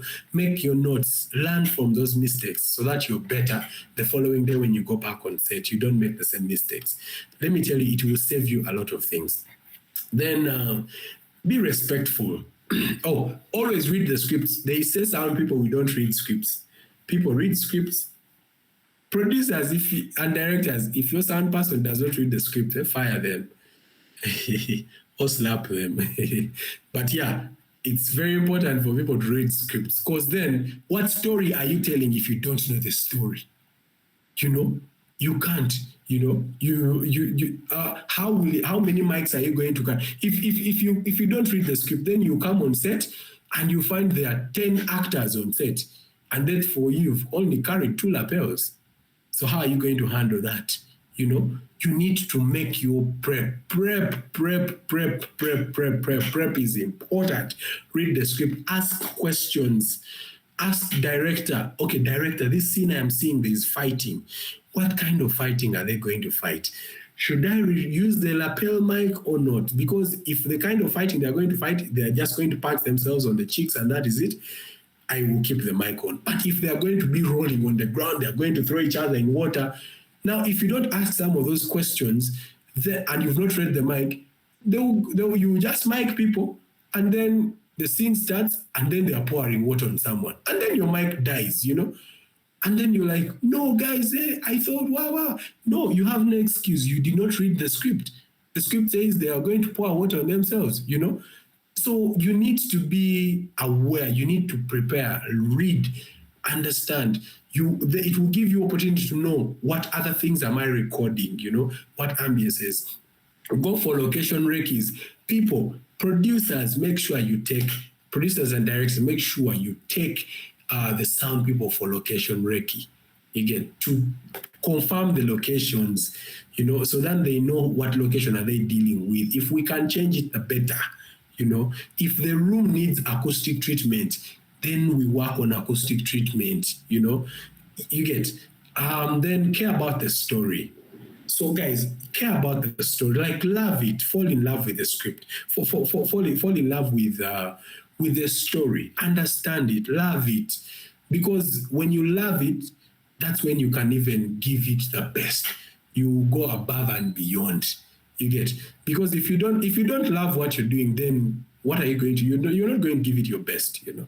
Yeah, and there are on the point of being respectful and to everyone is, for example, as sound recordists, we have one of the hardest jobs, especially in relation to miking people. We go, especially if, like, let me say you're alone or you don't have a female on set and probably you're male, you're miking a female and you don't like the etiquette. How do you handle actors, actresses? You're going in sensitive parts of their body. You know, you have to put a mic between the breasts of someone. How do you do that? You know, you don't have someone to help you on that. Sometimes you be respectful, make friends with the costume team, let them help you out, you know. But if the costume team can't help you out, how do you work hand in hand with the actors for them to feel safe, but then for you also to do your job? You know, how do you speak to people? How do you talk to people? You know, producers and directors, if you have a sound recordist who is disrespectful on set, sexual harassment and all that, fire them, man, because, man, they are tarnishing our image, they are tarnishing our names, you know. So you need to be aware, you know, you need to be very you need to be wise. You need to know how to do some of these things, you know. That's why I say you need to be respectful to everyone and then lead by example. As a sound recordist, why is your phone ringing on set when you're telling people to put their phones in silence? You know, you know, why? Eh? Actually, if your phone rings, we should just fire you immediately, you know. So it's very important. Lead by example. Yeah. All right. That is the end of my... It's 8:55. Brian Kabogoza, I'd like to request for 20 more minutes or 30 minutes to run through post-production. But if there are any questions in the next 5 minutes, can we cover those before, Brian, you come in to give me a way forward? Guys, are there, because we also started late, are there any questions for this session? Yes, please, Finley, please ask. First of all, I'd like to say thank you very much for the knowledge you're sharing. It's very, very crucial, and you're doing a very good job. So my question is, of late, I've wanted to do some short films, but the budget is very tight. So the people that I've talked with that have some equipment, they have lapel microphones, the Holyland wireless. So I've been thinking how to capture good audio with that, and especially the ambience, and room tone. How can we go about that? Oh, okay, that's a good question. I think I didn't talk about this. So one of the best sounds that you will get, and the most natural sound that you will get it from the boom microphone. So actually, one of the rules I have as personally is I would rather not have lapels and have a boom on set, a very good boom, because the boom will give me much more natural sound, much more better sound, especially if I am working in a very good controlled environment, you get. So for you, my advice would be the person with equipment, you get a boom microphone, get a boom mic. Let them recommend for you something good that you can use and get a sound mixer who will boom very well, and then to also record the sound. But also, what else? Yeah, then you can supplement the sound with the Holyland wireless microphones. They will help out because the Holylands are your backup in case the boom, because there are times where you have a wide shot and the boom can't reach perfectly there. Of course, it will record some good sound, it will record some sound, but it won't be perfect, like how close the lapel is. So then what we do in post-production is we merge those two microphones, and we have the way we tweak them and really balance them so that they work together and they will still give you good sound, So get a boom mic. So the boom mic will also record room tone for you. You get. So when we are recording room tone, we record using the boom mic because it captures sound more naturally. You get. It will help you record the different follies and sound effects. When you're not rolling, when you say cut and you feel a scene, like for example, if it's a bedroom scene and people, let me say, in bed, they have woken up, but it was a wide shot. And then you want to capture this guy is getting out of the bed. You know how the sheets sound, how beautiful they sound like. You want to capture all those. So immediately the scene is done like this. Pause everyone. Let's replay the scene again the way it was, but this time around without cameras rolling and just recording sound. So then the sound recordist just goes deep in and records that entire movement, all those things, them even walking out of the bed, their footsteps going. You don't know how those things will help you in post. Let the actors replay that scene the way it is, the way they played it in the previous takes, and you see how good it will help you in post-production. It helps you replace a lot of things. Plus also, then we record wild tracks. As I said, wild tracks, you record the dialogues as they have happened, like when the actors are still hot, they're just from that scene, you record them the way they perform them again. You can even do 2 takes. When you go in post-production, and if the dialogue was not good in the takes, you will end up actually using those wild tracks. They will help actually a lot, you get. So yeah, that would be my advice for you. Yeah. Thank you very much. Okay, good. I hope I've done justice to your question. Yes, you have. All right. Any other question? We have just 1 more minute. Any other question? On production sound. Yes, please, Kelvin King. Good evening. Good evening. Actually, I was late, so I couldn't hear most of the class, unfortunately. But I wanted to ask a question. So, Is there a trick or tip you could give us on how to select a good XLR, the wires? XLR cables. Okay, XLR cables. There's no like the best trick, but how do I even explain this? It's a bit more technical, and okay. So I think the best way for you to do this is when you go to buy XLR cables. One, inquire from the people, especially when it comes to XLR cables. Most of the things, the more expensive the thing is, the higher the quality you get.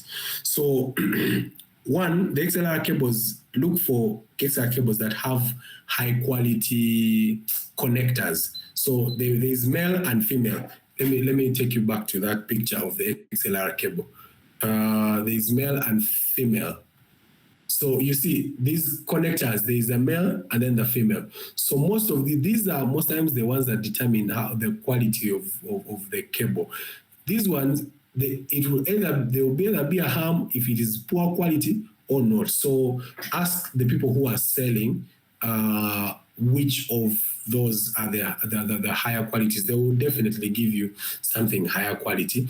And then also the cables, when you handle a cable and it feels like light and thin, like very soft, most of those cables are not robust enough, go for cables that you feel are tight and strong, and especially cables that if you coil them, they untangle really clean and still smooth. Those cables are usually good quality. But then cables that you probably, when you tangle the first time and second time, they start having those bumps in them. Those cables are not usually good quality. And then the third thing is test. Before you take an XLR cable home, test it, test the different joints, like just hold it and test it. Put in a microphone and listen in headphones. Listen to the noise ratio, because if it's a bad cable, you'll hear hums in it. You'll hear hums, or it will not work, or you hear like some noise in it. So as you're listening, go through the entire cable, like just touch it and roll it, touch it, try to touch it and hear. If you hear something, or like a crackle, something crackling in your headphones, then you know that is a bad cable. So it's most times about listening. Yeah. That's what I can say for now about the cables. I hope I've done justice. I also remember something. I've made these wireless connectors. They have, the male and the female, like the sender and the receiver. They are wirelessly, connected. Do you recommend them? Mm-hmm. They are wireless connectors. They have the male wireless connector and the female. They has a sender and a receiver that are not connected. They are connected wirelessly. Mm-hmm. You mean like this? Yes, something like that. Yes. Yeah. Do you recommend them? Are they yes. good? Yes, they are good because of course the connectors are like this. So you see this. So this connects a male. So this is male. So the male is down where you see the teeth come out. Then the female is this side. Now this is a quarter-inch cable, a quarter-inch thingy. So it's like the headphone jack. You get. So you most of these are usually good qualities. There are those that are bad qualities. I mean, use the same trick you've used for the XLR cables. Use the same trick here. You will still get the same quality. You will know how good they are or bad they are. It's the same thing actually that works with the microphones. The small microphones, the lavalier microphones. Really? Same thing. When you buy a microphone, handle this. You see this part, this tip here, this part here. Just try to handle it and see and listen how it sounds like, so that, because most of the thing about sound is about what you hear. If it is clean, it is good. If it is not, it is bad. You get?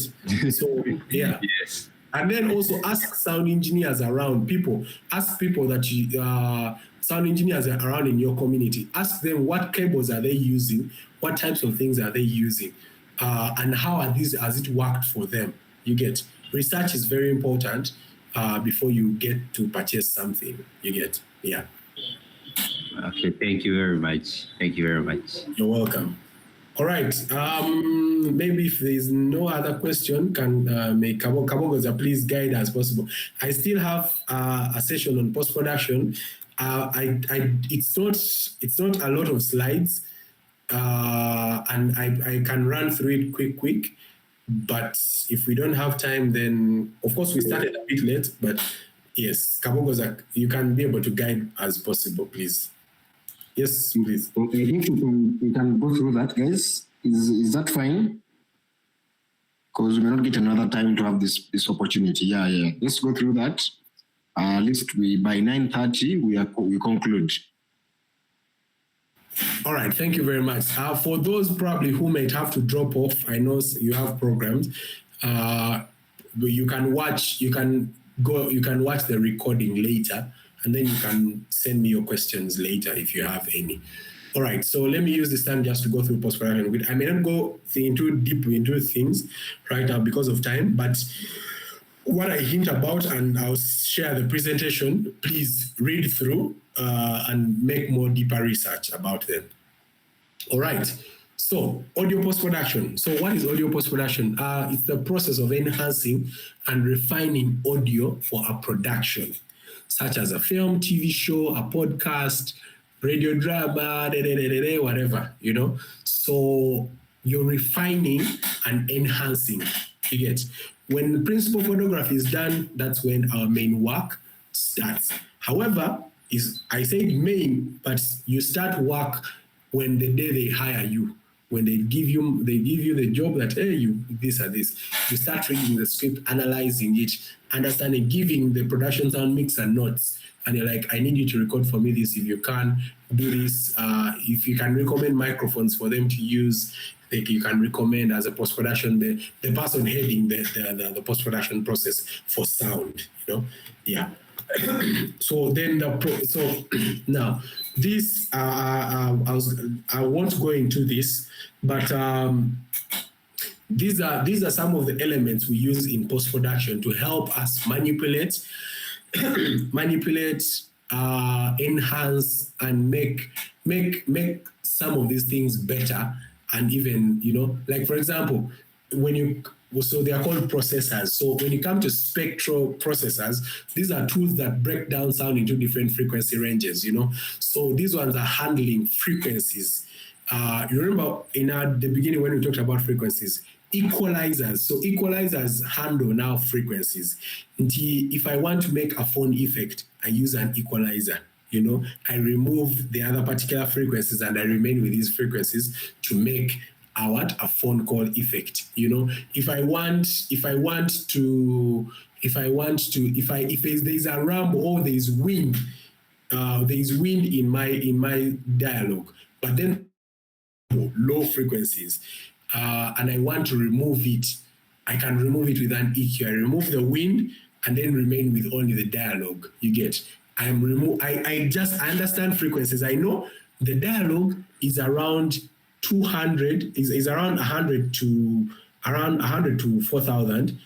Then the rumble of the wind is around 30 to probably 80. So I can be able to cut out those ones, the 30 to 80, because it is useless. I cut it out. So I remove the wind and then remain with other things. You get hums.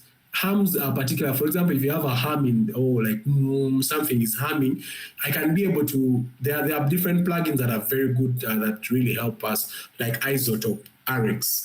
I don't know if some of you have interfaced with it. They help you remove some of those hums, but they are manipulating frequencies still, you know. So those are spectral processors. Then dynamic processor, those are tools that adjust the dynamic range of an audio signal. Compressors, so compressors help you level up sound to make it sound the same. The quiet parts sound almost as the loud parts, you know, then gates, limiters. I won't go deep into this. You can do more research about them and understand what they do.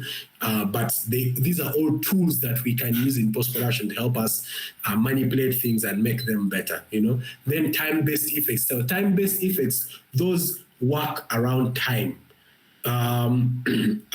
Echoes. I can make an echo using a plugin. You know, I can make an echo using a plugin. I just manipulate time. You know, I manipulate time. I can put a delay. I can put reverb on a dialogue, and can put, for example, if when we recorded the dialogue, the dialogue was supposed to be it's a church, but when we recorded the dialogue in the church. No. Or for example, if we recorded, let me say, in a green screen studio, and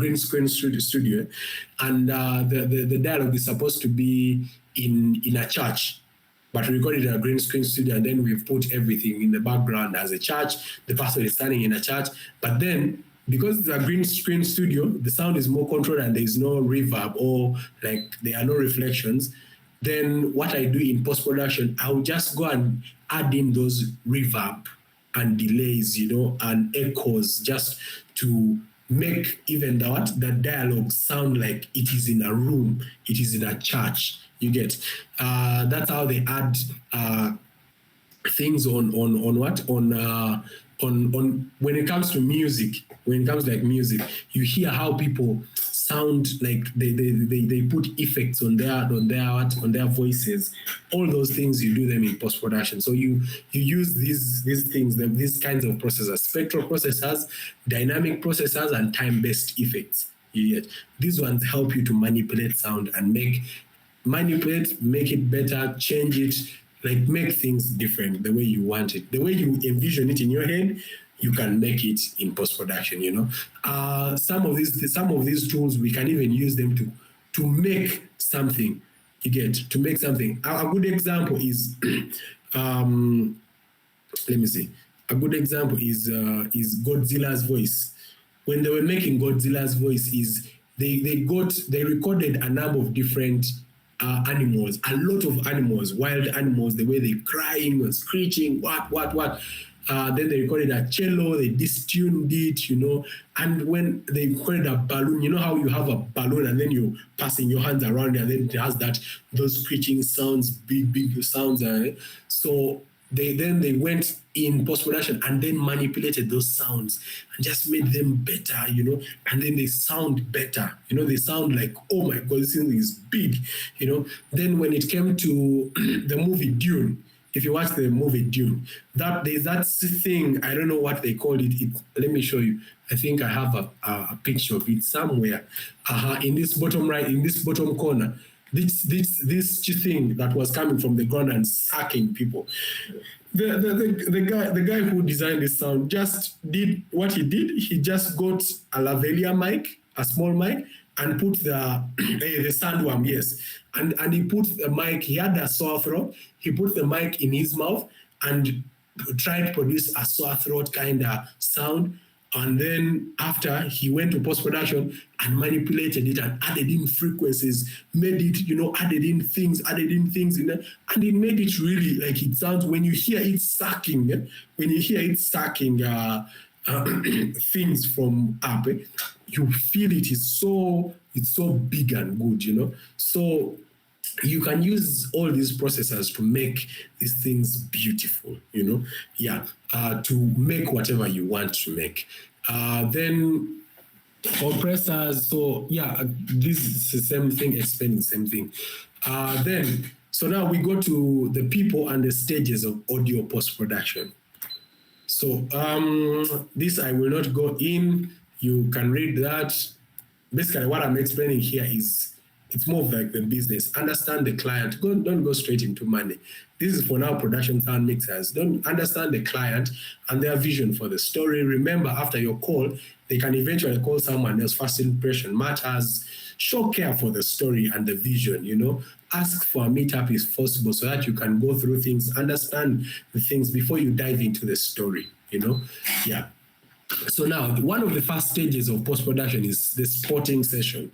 So the person who heads like the entire post-production process is called a supervising sound editor. You get, he's the one who heads the sound post-production process. When they're giving out Oscars, they give the Oscar to a supervising sound editor. When they give an Oscar for best sound, they give it to the supervising sound editor. However, all the people in that department who worked on that movie in relation to sound also receive an Oscar. But the person who goes in front to receive that Oscar is the supervising sound editor, because he's like the director of the sound department. You get, this person must be well versed with all the different elements of sound. Guys, for me, that is my position that I am growing into, a supervising sound editor. You know, so don't be surprised when you see my name on those big Hollywood movies, especially the ones we shoot here in Africa in sound. Those are my goals in a few years from now, you know. So dream big, and learn more. So quick, so we continue. Thank you for the hand claps.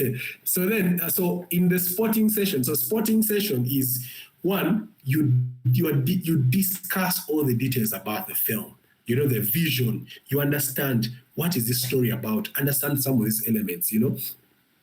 Then you are discussing money in regards to the requirements of the film and the team you're going to use. The post-production process of sound requires a lot. Like sometimes, depending on how big the movie is. For example, a movie like Top Gun, you know how much sound contributes to that movie, you know. For you to make all those things come to life, and like a movie like Mad Max, you know how crazy that sound in that movie is, and that's why it even won an Oscar for best sound. Like you need a big department. You need a lot of people to do that. So here now you discuss with the director, the producer, what the different things that are required, you know, how many people am I going to use in relation to the vision? How many people am I going to use? How many things do I need to source? What do I need? I need a bigger space. Am I going to mix this in Dolby Atmos? You see the purpose of you having a detailed conversation with the director and the producer, you understanding the vision.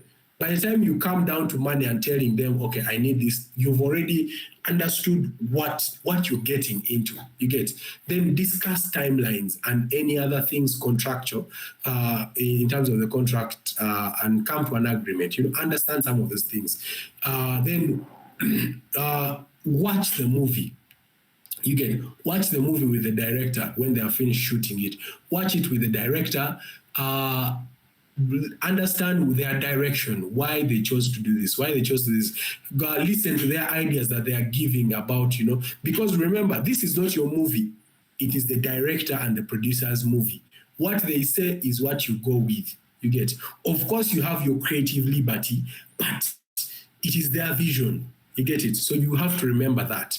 You get. So talk to them, understand them, watch the movie, brainstorm ideas immediately there. You get it? So that it enables you to make the concrete decision. Then remember, your name is also on the line, or if you accept work on this project. If you can't manage the project, please leave it. Recommend someone else. Don't keep recommend to someone else. I have recommended particular films that I couldn't handle at the time, and guys have done good jobs on them, you know. So if you can't handle it, give it away, because if you do a bad job, your name is at stake. It is you not going to get any jobs anymore in the industry. Your name is going to be tarnished. Like it's you at stake, you know. You are spoiling someone's movie. They may end up suing you, you know. So be honest, you know. Yeah, what you can do and what you can't do. Then another spotting session. So explain the director's vision. So the director will explain his vision to the team. Oh yeah, so now spotting session. So the first spotting session was you as the supervising sound editor with the director and producer. Then the second spotting session, you sit now with the team. So now I as the supervising sound editor, I'm in position to say, okay, now I want to work with Simon. I mean, Simon is a very good dialogue editor. I want to work with Simon and Brian. Then for sound effects, I want to work with, let me say, Cinemariam and this person. then a person who can design for me guns very well is this person and this person. So now you bring together your team, you've hired everyone, or if you have already a studio, a big studio, you delegate now to different things, like you're handling this and this and this and this. Now you sit, you watch the film together, you explain the vision the way the director explained it to you. You explain it now to the team. Because now you are the director of what? Of this team.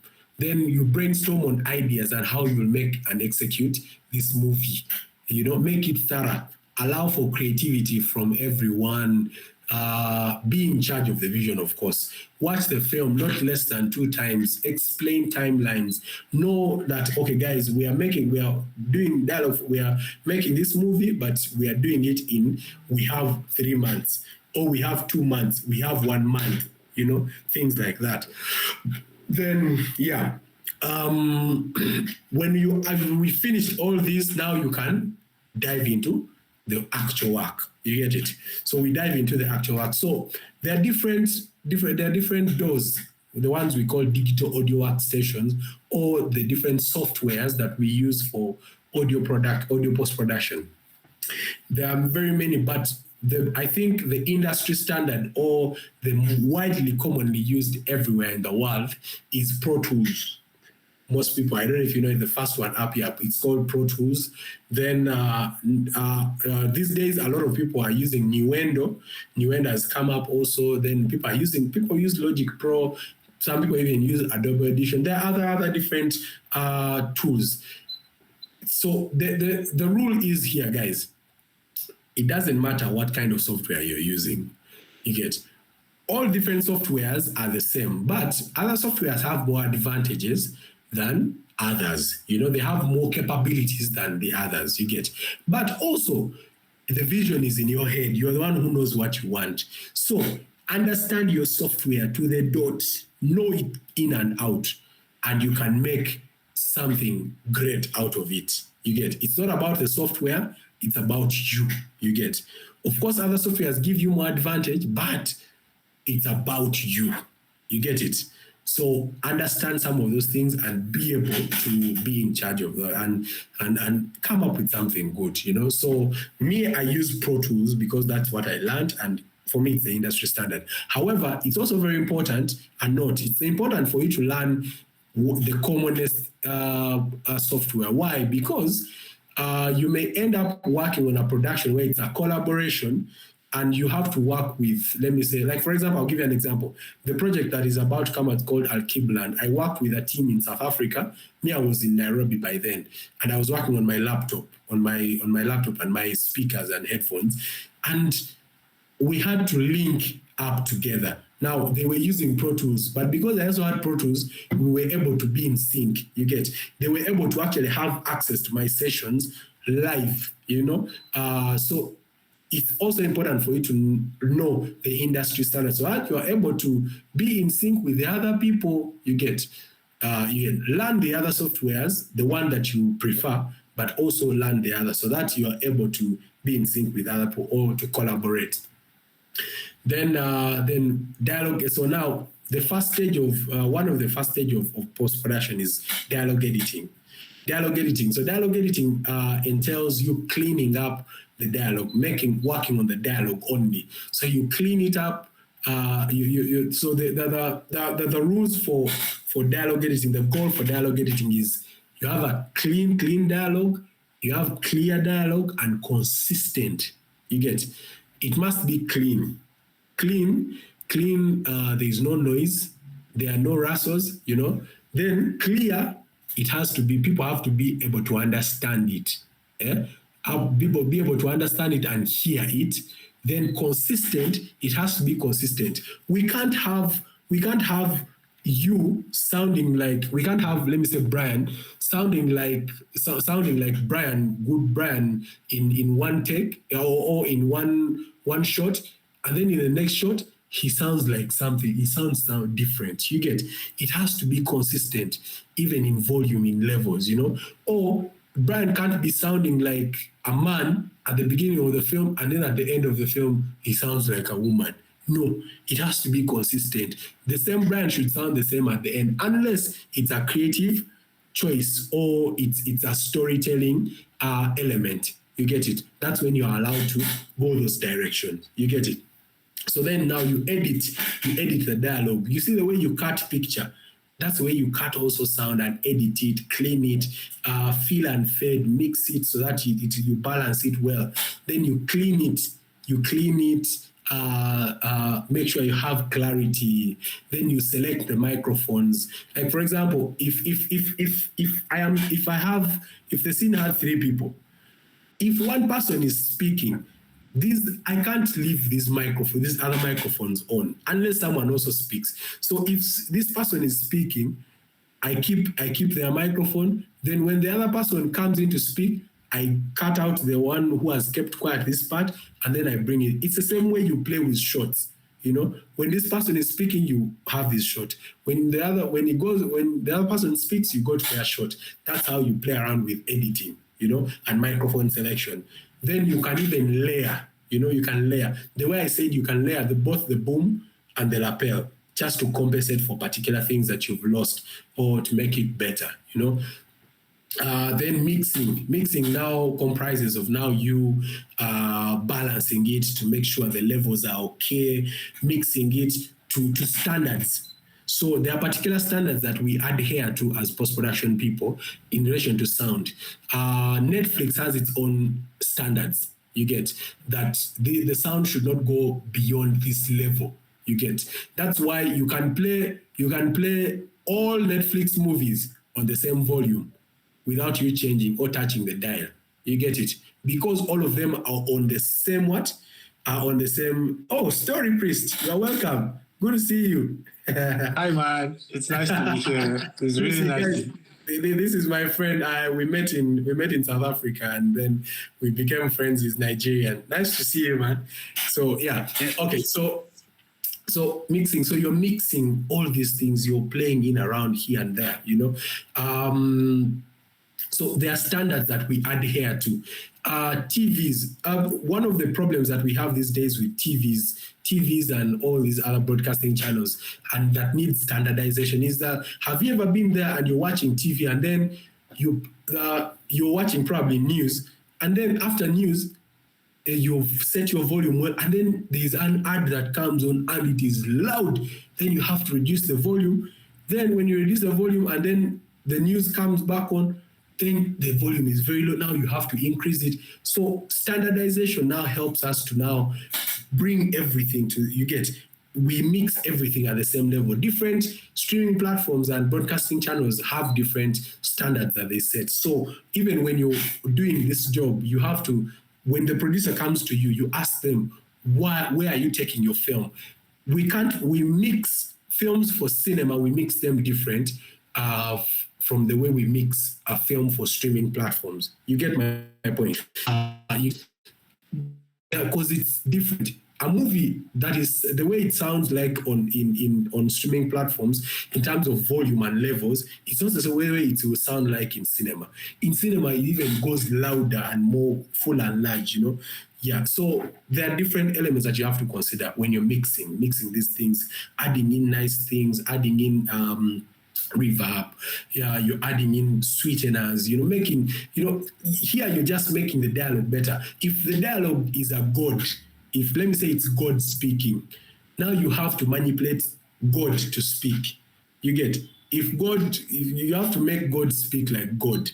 You can't have God speaking like, yeah, you know, no, you have to make God speak like God, you know. So all those now, the dialogue editor does some of those things, you know, to make them. If it's Godzilla, okay, Transformers, if you heard the way the Transformer guys were speaking, that's the job of the dialogue editor, to manipulate the voices of Optimus Prime. Even if he has his range of voice, the way he speaks, but then these guys add in more elements to edit it, to even add in more elements to just make it. You remember the elements that I talked about here? These guys use some of these elements to manipulate and make the Transformer voice even better, you know, Godzilla's voice, all those things, you know, yeah. However, these guys also, especially for like special things, they work hand in hand with, like, let me say, sound design teams, sound designers, which we will look at. Then now in the dialogue stage also, we have ADR. I know all of you have heard about this word, ADR, automated dialogue replacement. So this is when we go to studio and re-record the dialogues again, in relation to picture. You get. So we record them, we edit them, we direct the actors on how to perform them with the energy. They are listening to the dialogues and reacting them, Then, however, one of the recommendations we do is this. It is important that you use the same microphone or the same type of microphone. If in production sound, you use the Sennheiser MKH416. When you're going to do ADR, find a Sennheiser MKH416 and use it in when you're recording ADR. Why? Because it will give us the same tone and quality of the voice, the same way so that they can match. You get. Because remember, ADR, you're recording now ADR in a room that you've controlled, but then the one on set that you recorded was in probably outside. You get. So now the microphone that you use will give you the same character, because different microphones have different characters, same different tones and different timbres. So it's recommended that you use the same type of microphone. Please do not deviate from the same microphone, or find a microphone that sounds close to it. You get, so that you don't have to do a lot of manipulation in post-production to make it match. There are different plugins that have come up that people can use now to try and match ADR with production sound, but still they don't do a perfect job if you've not done also a good job in recording the ADR. That is why it is important, as I said at the beginning, to prioritize production sound so you record very good sound. A good example I'll give you. Did you know that 90% of Mad Max Fury Road, the movie, if you've watched it, Mad Max Fury Road was 90% ADR? Most of the dialogues that you hear, 90% ADR. If you didn't know that, go and research about it and see. Because recording sound on that set was problematic. Imagine you recording sound dialogue of people speaking with those engines roaring like that. You can't record sensible dialogue. So they recorded dialogue just for ADR purposes, and people came back in post-production to record. But because those guys had $1 million budgets, they had $1 million budgets, they were able also to do some of these things there, and then also they had time to direct the actors to perform the dialogues really better. You get. So production sound is very important. Then Foley basically Foley is human interaction with objects. If me touching this, me sitting on this chair, on my chair that I'm sitting on right now, is Foley, because when I interact with this chair, it produces a sound. You get. However, if for example, because there's a difference. There's the difference between Foley and hard effects. You get. Hard effects are those, like, for example, it's hard effects. The difference between Foley and hard effects is Foley is human interaction with objects. When you interact with an object, it produces a sound. But with hard effects, it is object interaction with another object. Like, for example, you banging a door. When you touch the door, that is Foley. The sound it produces, that is Foley. But when you let the door go, the door creaking is hard effects. Then the door banging on the wood, it is also hard effect. However, some of these things, because these things are almost similar, they record them sometimes together. You get. However, if you don't have them and you don't have a Foley studio where you can recreate some of these things, you can still get from libraries. There are libraries out there online that you can search for some of these things. Of course, it is painstaking. You do a lot of searching to get the right sounds, but you can get something that you can use, that sounds good. So you record these things, you edit them, then you have Foley artists that come in to perform some of these things. If it is footsteps, people walking, you have to have someone who will walk, tap, tap, tap, tap, tap. They are walking. They put on and also you have to understand the surfaces. For example, if someone is walking on grass on screen, you have to walk on grass. So you emulate a grass surface that someone can walk in. What kind of shoes are they walking in? Are they putting on? Are they putting on boots? Then is it wet grass or not? Are they running or walking? Is it a woman walking or a male person? So you need to put into all consideration so that you make things as realistic as possible. Cloth parts, we call them cloth parts, like for example, if someone is putting on a jacket, when someone is walking, the jacket is wah, wah, wah. The jacket is what? The jacket is moving. So you record also that cloth movement, It's very beautiful. It enhances the performance really better. It makes it more rich, more natural, you're hearing everything, People are in a restaurant, the glasses are clanging, what and what. All those things, you record them. Punches. For example, if you punch someone, a normal punch doesn't sound as cinematic as you hear it always. Or you can't, when you're recording you can't record a normal punch of someone punching another person. No, unless you have someone you've paid to act as a punching bag, but you can't do that. So what you do is they get like. For example, they get like, for example, if you want to create like, let me say, blood or like pierce someone with a knife, guys use the things like watermelons, you get. So then they cut through a watermelon, cut through a tomato, they cut through things, they cut through, when they cut a throat of someone, they cut cabbage, they can cut cabbage. So the thing about Foley is that Foley and hard effects, when you're recording them, you need to be creative. You need to have a creative mind. You must have a very good ear that listens around the environment, because you won't have exactly the same thing to use, but try to create. For example, I'll give you a good example. Did you know that sometimes you don't need to go outside and wait for rain to rain for you to record the sound of rain? But did you know that you can just get beef and fry it on the pan, and then that sound of the beef frying, there's a particular way they record it, and then if you record it, it will actually sound like rain.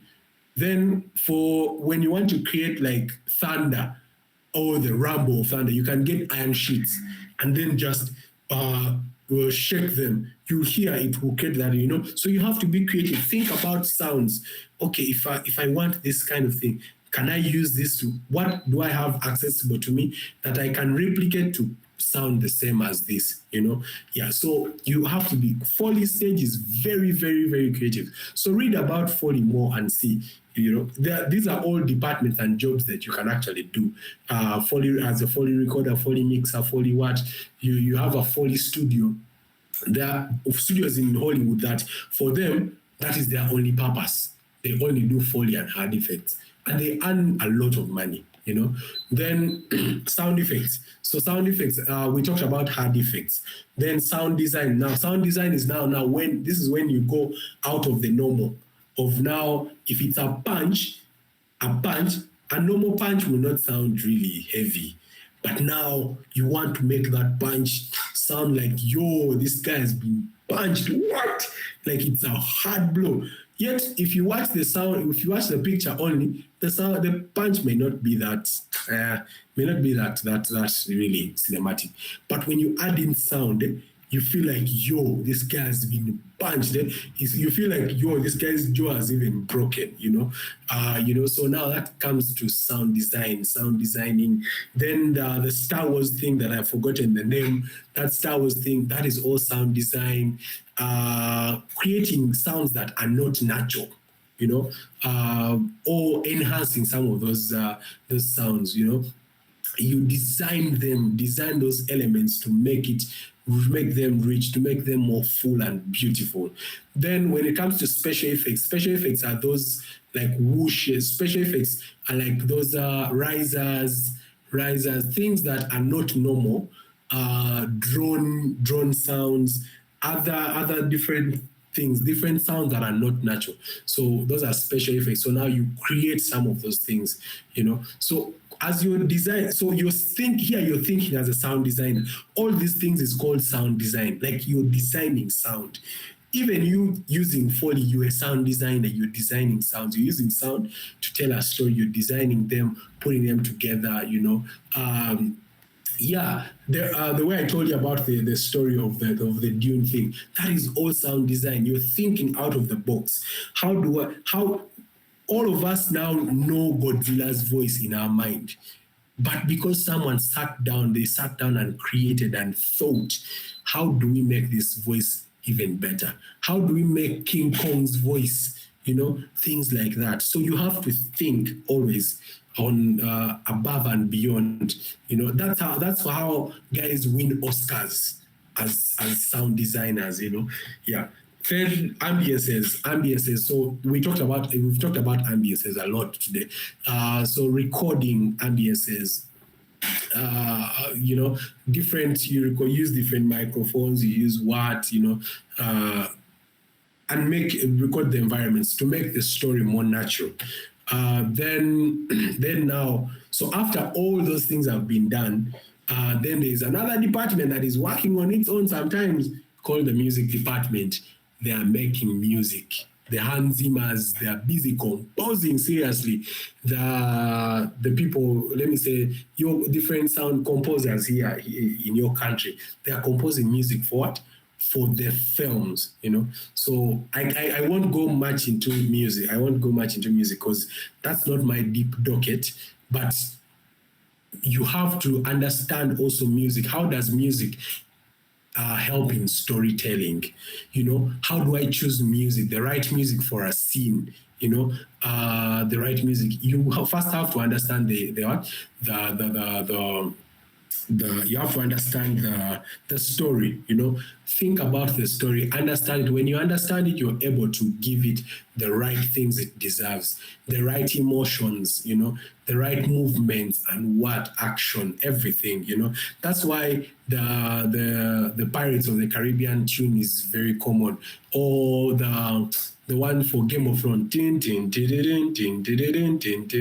because they were like, oh, we need to create something that is memorable, but then also when someone hears it, they know that this is Game of Thrones. But then also something that is in the times, you know, that matches with the times. You can't play, you can't have a movie of let me say, years ago, and then you're playing something that is really modern, or, you know, that is really modern. Or you can't play trap music in a movie that represents times like in the deep 19s there, you know. So you need to be also creative. Think about emotions. How is this music affecting, you know? If it's a horror movie, what kind of music am I using? If you get those who watch the movie Dinner for Three, you realize the music that I used for Dinner for Three, it represents a horror. You know, it represents when someone hears it, they need to be moved. You know, if someone should be able to cry, but they don't know why they are crying, kumbe it's music making them cry. You know, but if you play that scene without music, it will look like it's a normal scene. But then when you add in music and the right music, oh, you will move mountains. You get. So music is a very powerful tool. Then, after you've now worked on all these things, the dialogue, people have edited the dialogue, it is clean. Then the sound effects, people have edited the sound effects, they are all in, every sound effect is in. Foley, people have recorded the Foley, they have edited them, they have mixed them well, balanced them well. Who else? Music person has composed all the scores, has put them in, everything now. Now, all those elements, they bring them to this stage here. This final mix stage. Now, this stage is where we find the person called the re-recording mixer or the re-recording engineer. In Hollywood, you find in big studios like this, where you find them on big desks like this, where there's a big mixer and all that. I mean, those are their budgets, and But on ours here, of course, I can also still achieve the same things with my computer here. But of course, it will take me much more time, much more resources, much more, a lot of thinking to me to achieve some of those things, and a lot of knowledge to achieve some of those things. But yeah, so this is now I call this session the dancing with the faders. You get dancing with the faders. So here, this is the stage where you determine and be like, okay, right now dialogue is the one driving our scene. You get, okay, now dialogue is working, dialogue moves. And then when I want music to come in loud or to come in, now I push music up. Or when the dialogue ends or dialogue stops, I now bring in music, Here I'm dancing basically with faders, mixing what this needs to be loud, this needs to go down, this needs to be, like I'm just mixing, I'm just moving around just to balance things, make sure things are balanced.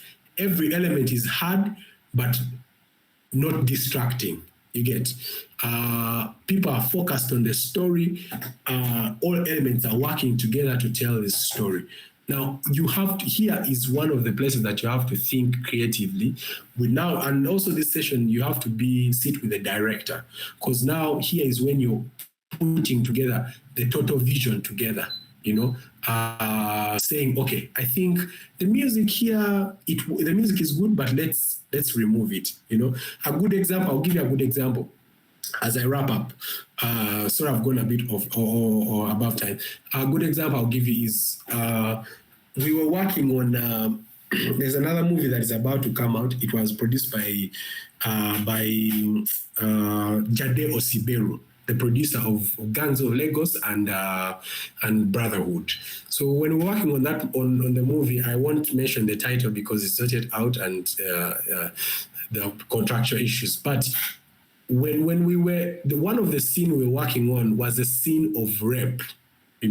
Policemen were raping young girls, 2 young girls in a bush somewhere down there in the suburbs. They kidnapped them and they were raping them.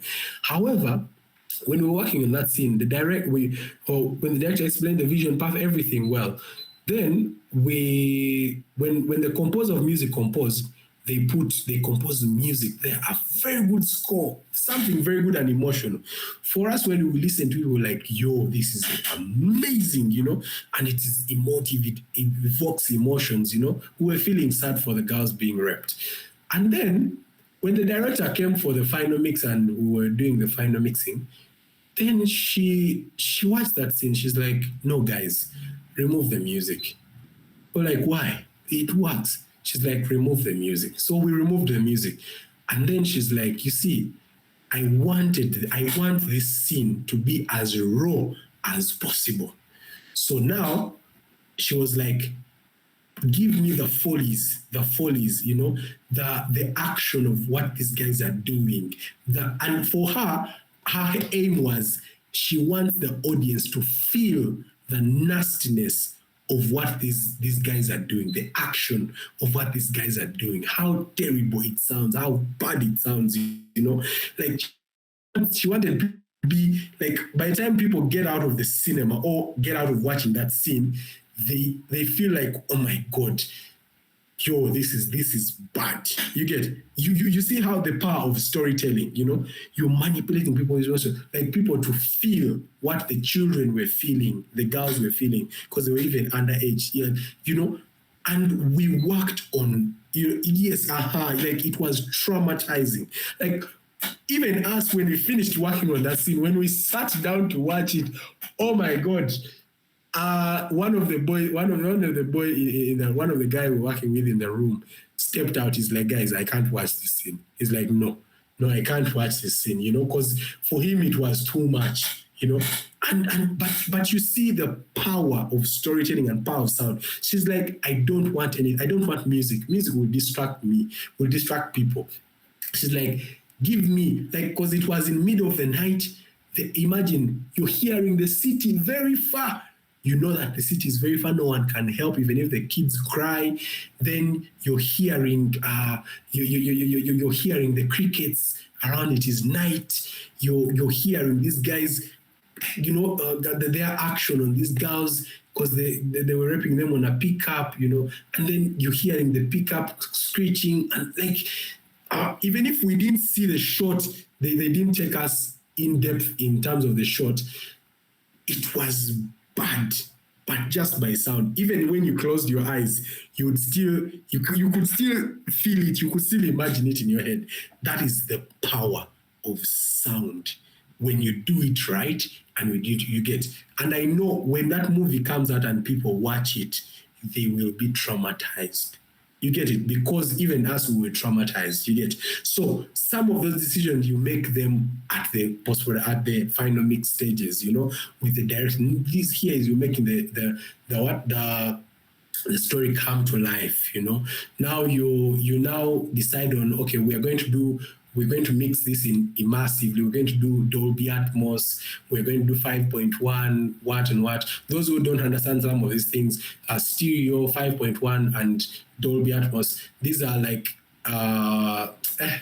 immersive mixing formats where, for example, in cinema, for Dolby Atmos, it gives you the capability of, for example, if you sit in cinema, have you ever sat in cinema and it's a Dolby Atmos movie, and you feel like if it is raining, you feel like the rain is coming from your head. It is raining, it is pouring on your head, like it's. So there are speakers up there that are pouring the rain on you. You get, if a car moves from the left, the right part of the screen and moves to the left, but in the sky, or a plane, you will feel it going above you. So that is Dolby Atmos. Like, it feels like you're in 3D. It's the 3D of sound, you get, which is not like stereo, which is the normal left-right, Yeah, so basically, so you're also making those decisions. Here, you're also leveling, you're leveling the movie and saying, this is the standard, the sound standard. This movie is going to probably cinema. This movie is going to streaming platforms like Netflix. This is the loudness standard that they need. So you also level up this whole movie now to be at that same loudness standard. So all those things. So this is the final stage of post-production for sound. There are everything. Now this is where the movie comes out to life. And now after this, you export and then send to the editor. The editor now compiles, and then now the movie ends, and then we send it to the cinemas, and the audience enjoys and gives their comments, and you win your Oscars. You don't win your Oscars, yeah. And yeah, I conclude my presentation, guys. I don't know if there's anything I've left out. I've left out a lot of things because of time, and also because of we can't go deep into everything now. And also, we wanted to first do a basic understanding of some of these things. But I hope all of you have been able to understand some of these things. You've been able to, get some of these things. If you have any question, I would allow for only two questions. If there are any, before I can hand over back to Kabogoza. Any questions, guys? Two on me.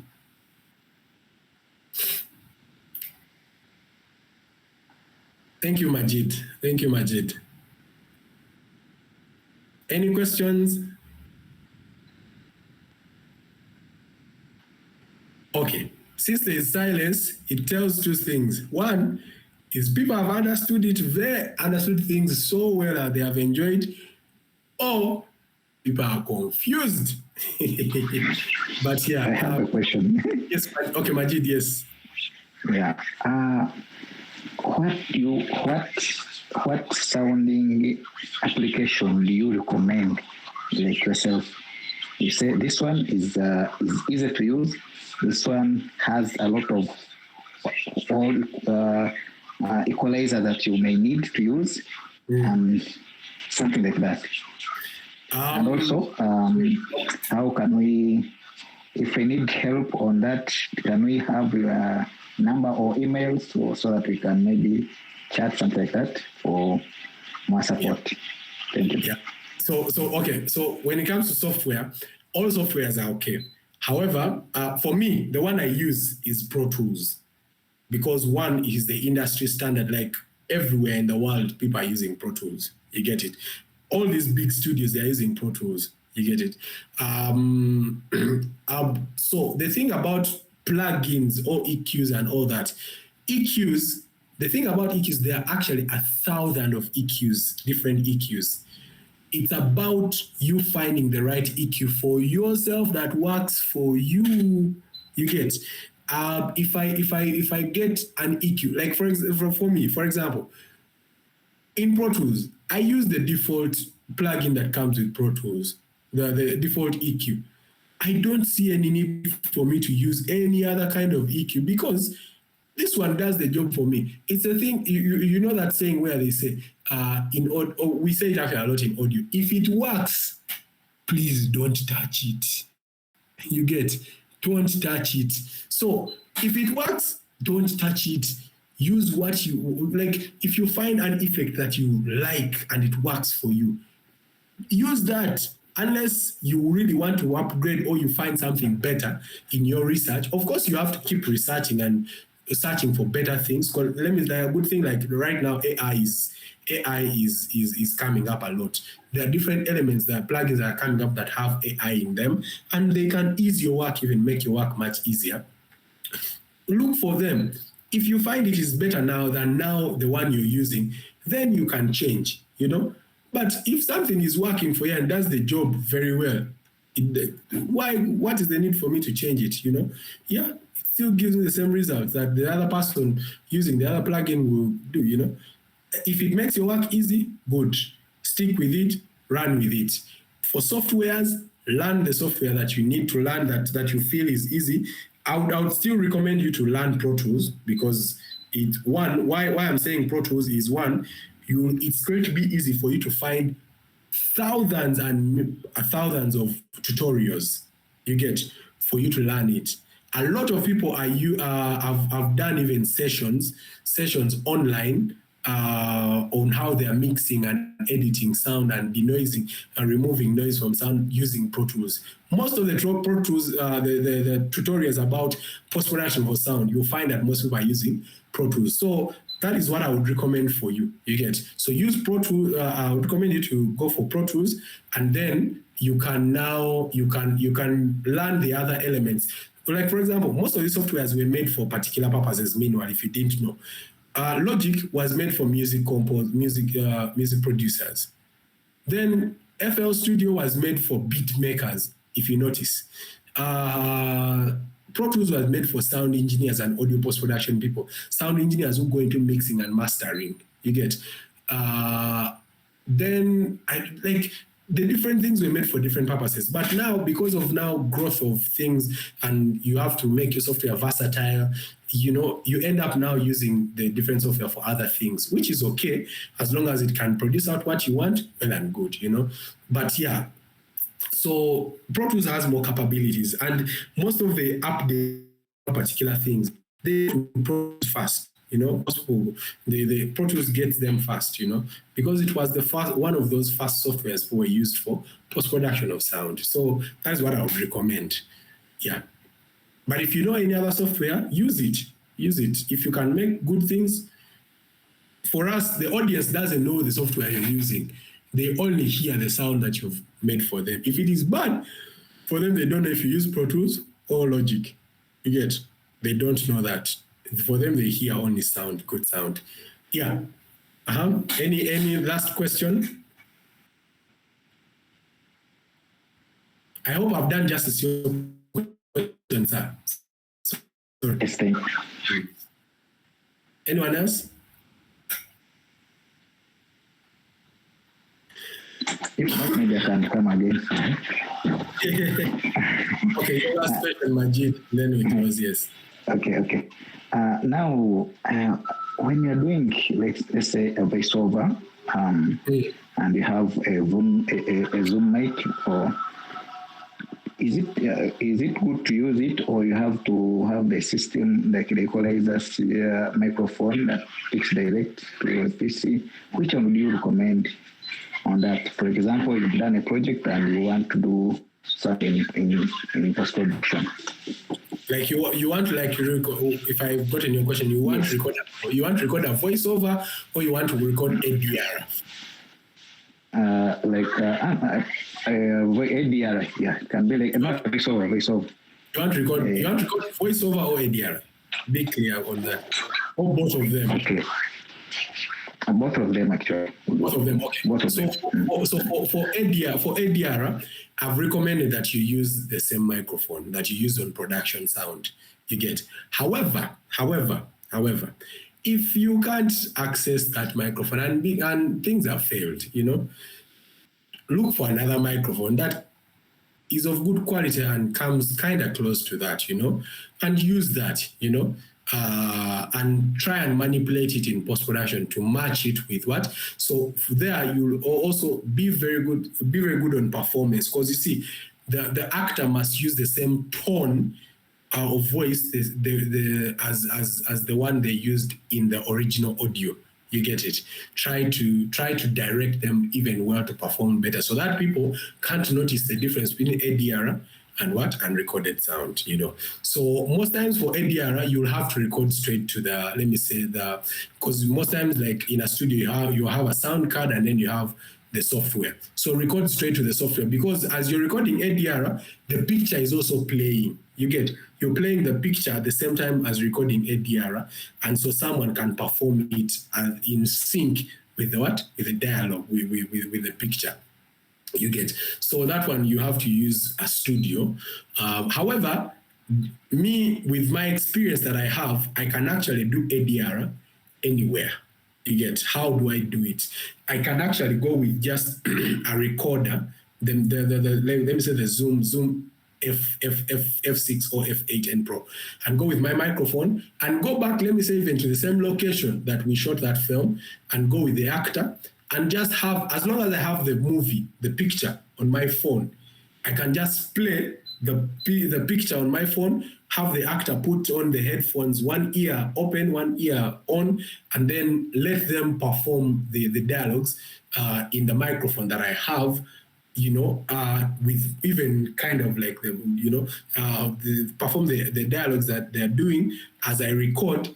Then because as I'm recording, I'm also like naming the text, the different texts, Then when I go back in post-production, I will know how to edit it, So that is also another way, especially if you can't have actors in studio, you get. But that, I would recommend you do it when you're experienced. You've at least now learned a lot about these things, how to do it even better. You first do studio, learn how it is done well, then you go to post-production, you can go in the field. Now me, I can do it even better because I am a production sound mixer. I do production sound, very good at it, and then I also do post-production. You get it? Yeah. Then for voiceovers you can record anywhere. You can even record a voiceover in a car. In a car, as long as it's a quiet environment, very quiet, controlled, it doesn't have a lot of reverb and reflections or echoes, you can record any voiceover anywhere, as long as it's quiet, and then use a good microphone. Use any good microphone and record the voiceover. You can record now straight either to your computer, if you're in a studio, using a sound card then to the computer, or just use you just record the voiceover in the recorder, like production sound. The same thing we do for, like, when we have a voiceover for a film, like even phone calls, we record them later after we finish shooting, let me say, the scene. Then we call the actor to come and record the voiceover for the phone call, some of those things. So those also we do. You can record them on set. Everyone is quiet, then you record them. Yeah, so that's the easiest way to go about some of those things. Yeah. I hope I've answered your question. Thank you very much. All right, and with that, ladies and gentlemen, thank you very much for your time. I've spoken a lot of English. I've spent a lot of time, but I hope I've hit my goals for the producers and directors and people in the room. plus also the people aspiring. I hope I've inspired someone to go venture into sound and love sound and prioritize sound. You know, we could have dived into a lot more, but because of time, we can't. If you need any consultations or you need to reach out to me, you want to work with me, guys, I'm 100% available. My rates are not that very bad, but they can also be that high. But yeah, thank you very much. Thank you so much. That is my contact. You can reach me out. My IMDb is there. My email, anything. Thank you very much. Thank you, Brian. Thank you, everyone. Thank you for this session. And God bless you. Yeah. Unless you want to see my face, I hand over back to Brian. Brian and Lewis, sorry.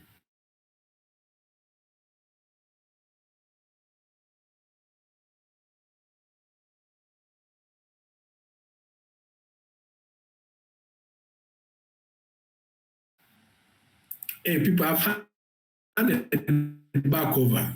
Lewis.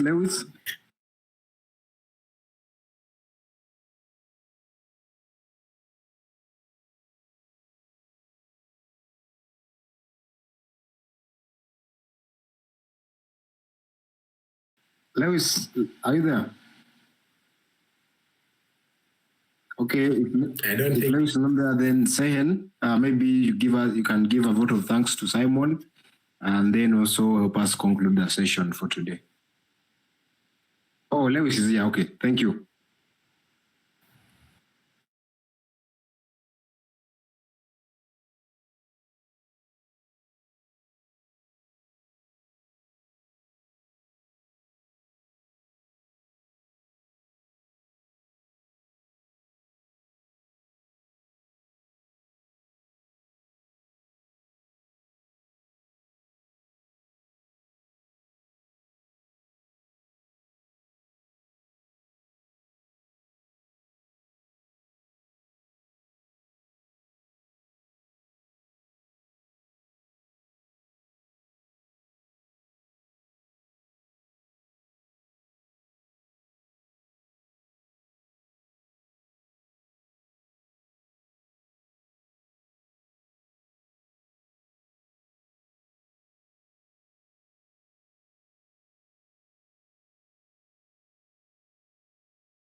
Thank you very much, guys.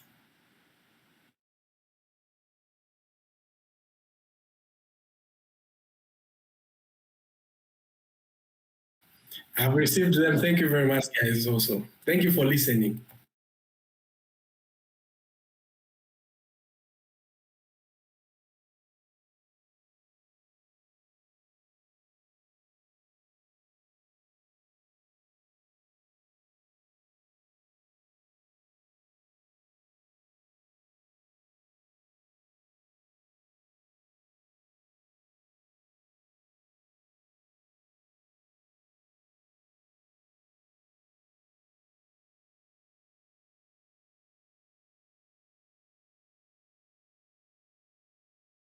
Not really, Lewis. Everything has been said well. Also, you've told us next week who we are having. Story Priest is a filmmaker from Nigeria, a young filmmaker who has a couple of awards, a couple of inspiration to young people in Nigeria. So we felt like it would be a good person to share his story and also to inspire people who want to be directors in the house.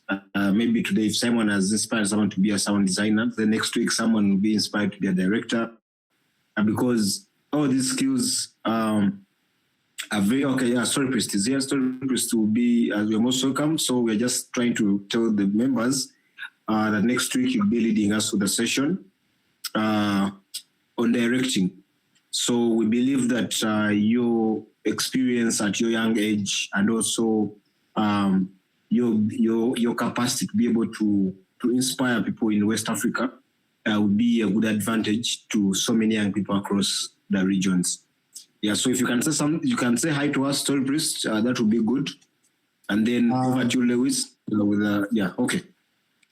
Hi, everyone. My name is Storypriest. It feels good to be here. And it feels good to have some very familiar faces here to Linda, Simon, and of course, new people I'm going to meet. And I'm looking forward to the session next week. And I hope to inspire someone to have the courage to go into directing.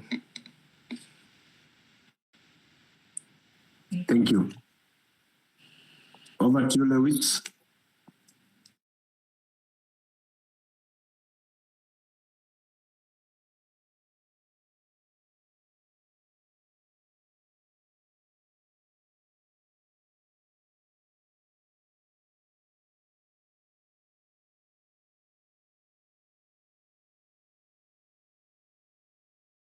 Lewis.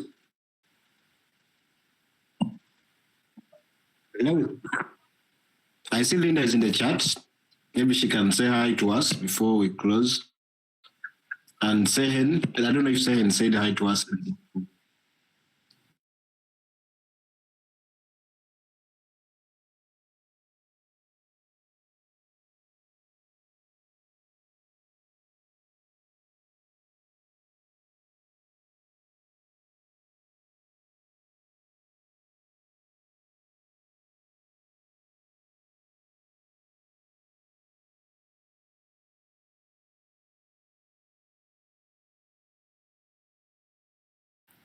Yes, I'll be sharing it, yes.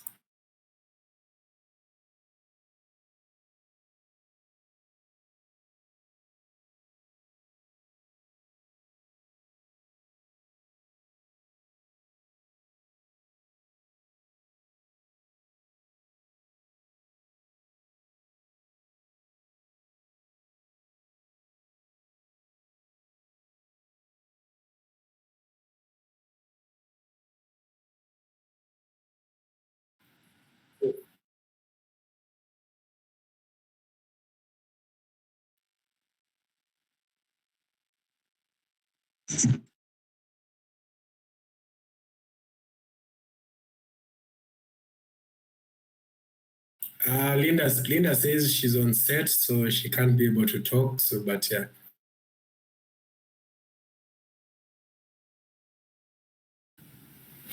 Hello, team. I think the time is already went a lot, but we have a good session with Agola. It was awesome, like always.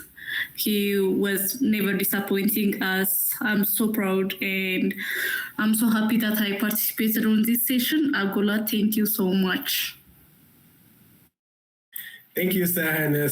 Thank you for doing the sound assignment with me.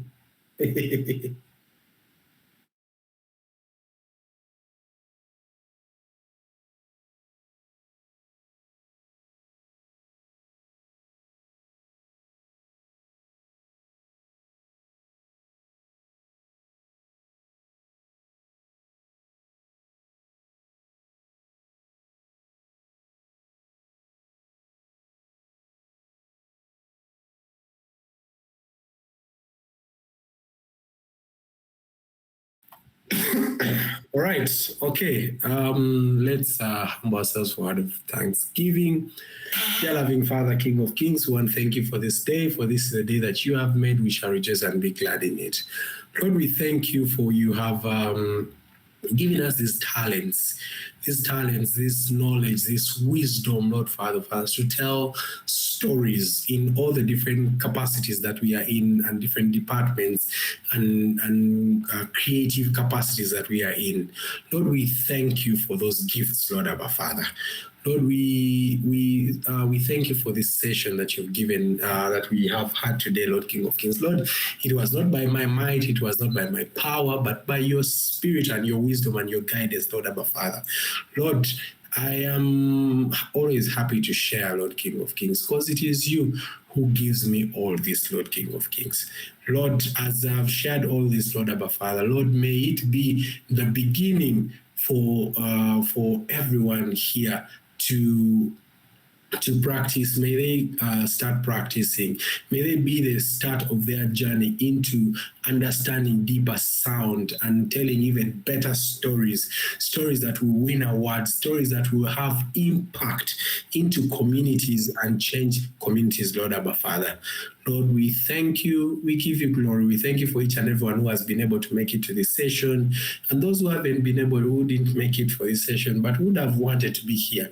Lord, we know there will be, we ask, Lord, that you help them make it for the next session and also be able to rewatch the recordings so that they can be able to understand some of these things much better, Lord Abba Father.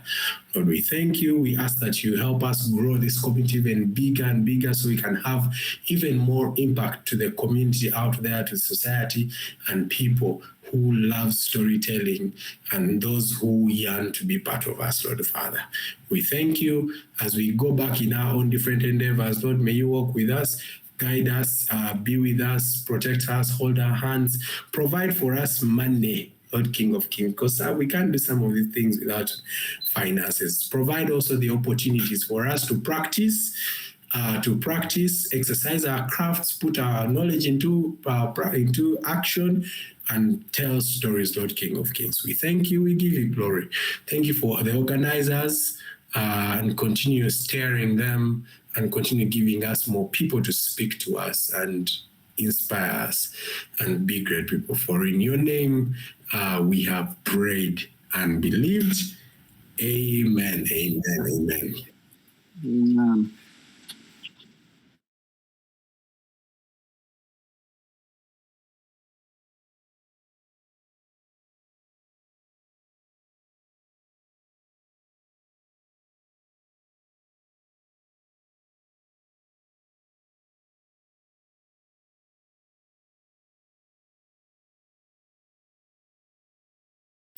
Good night, everyone, and happy creating.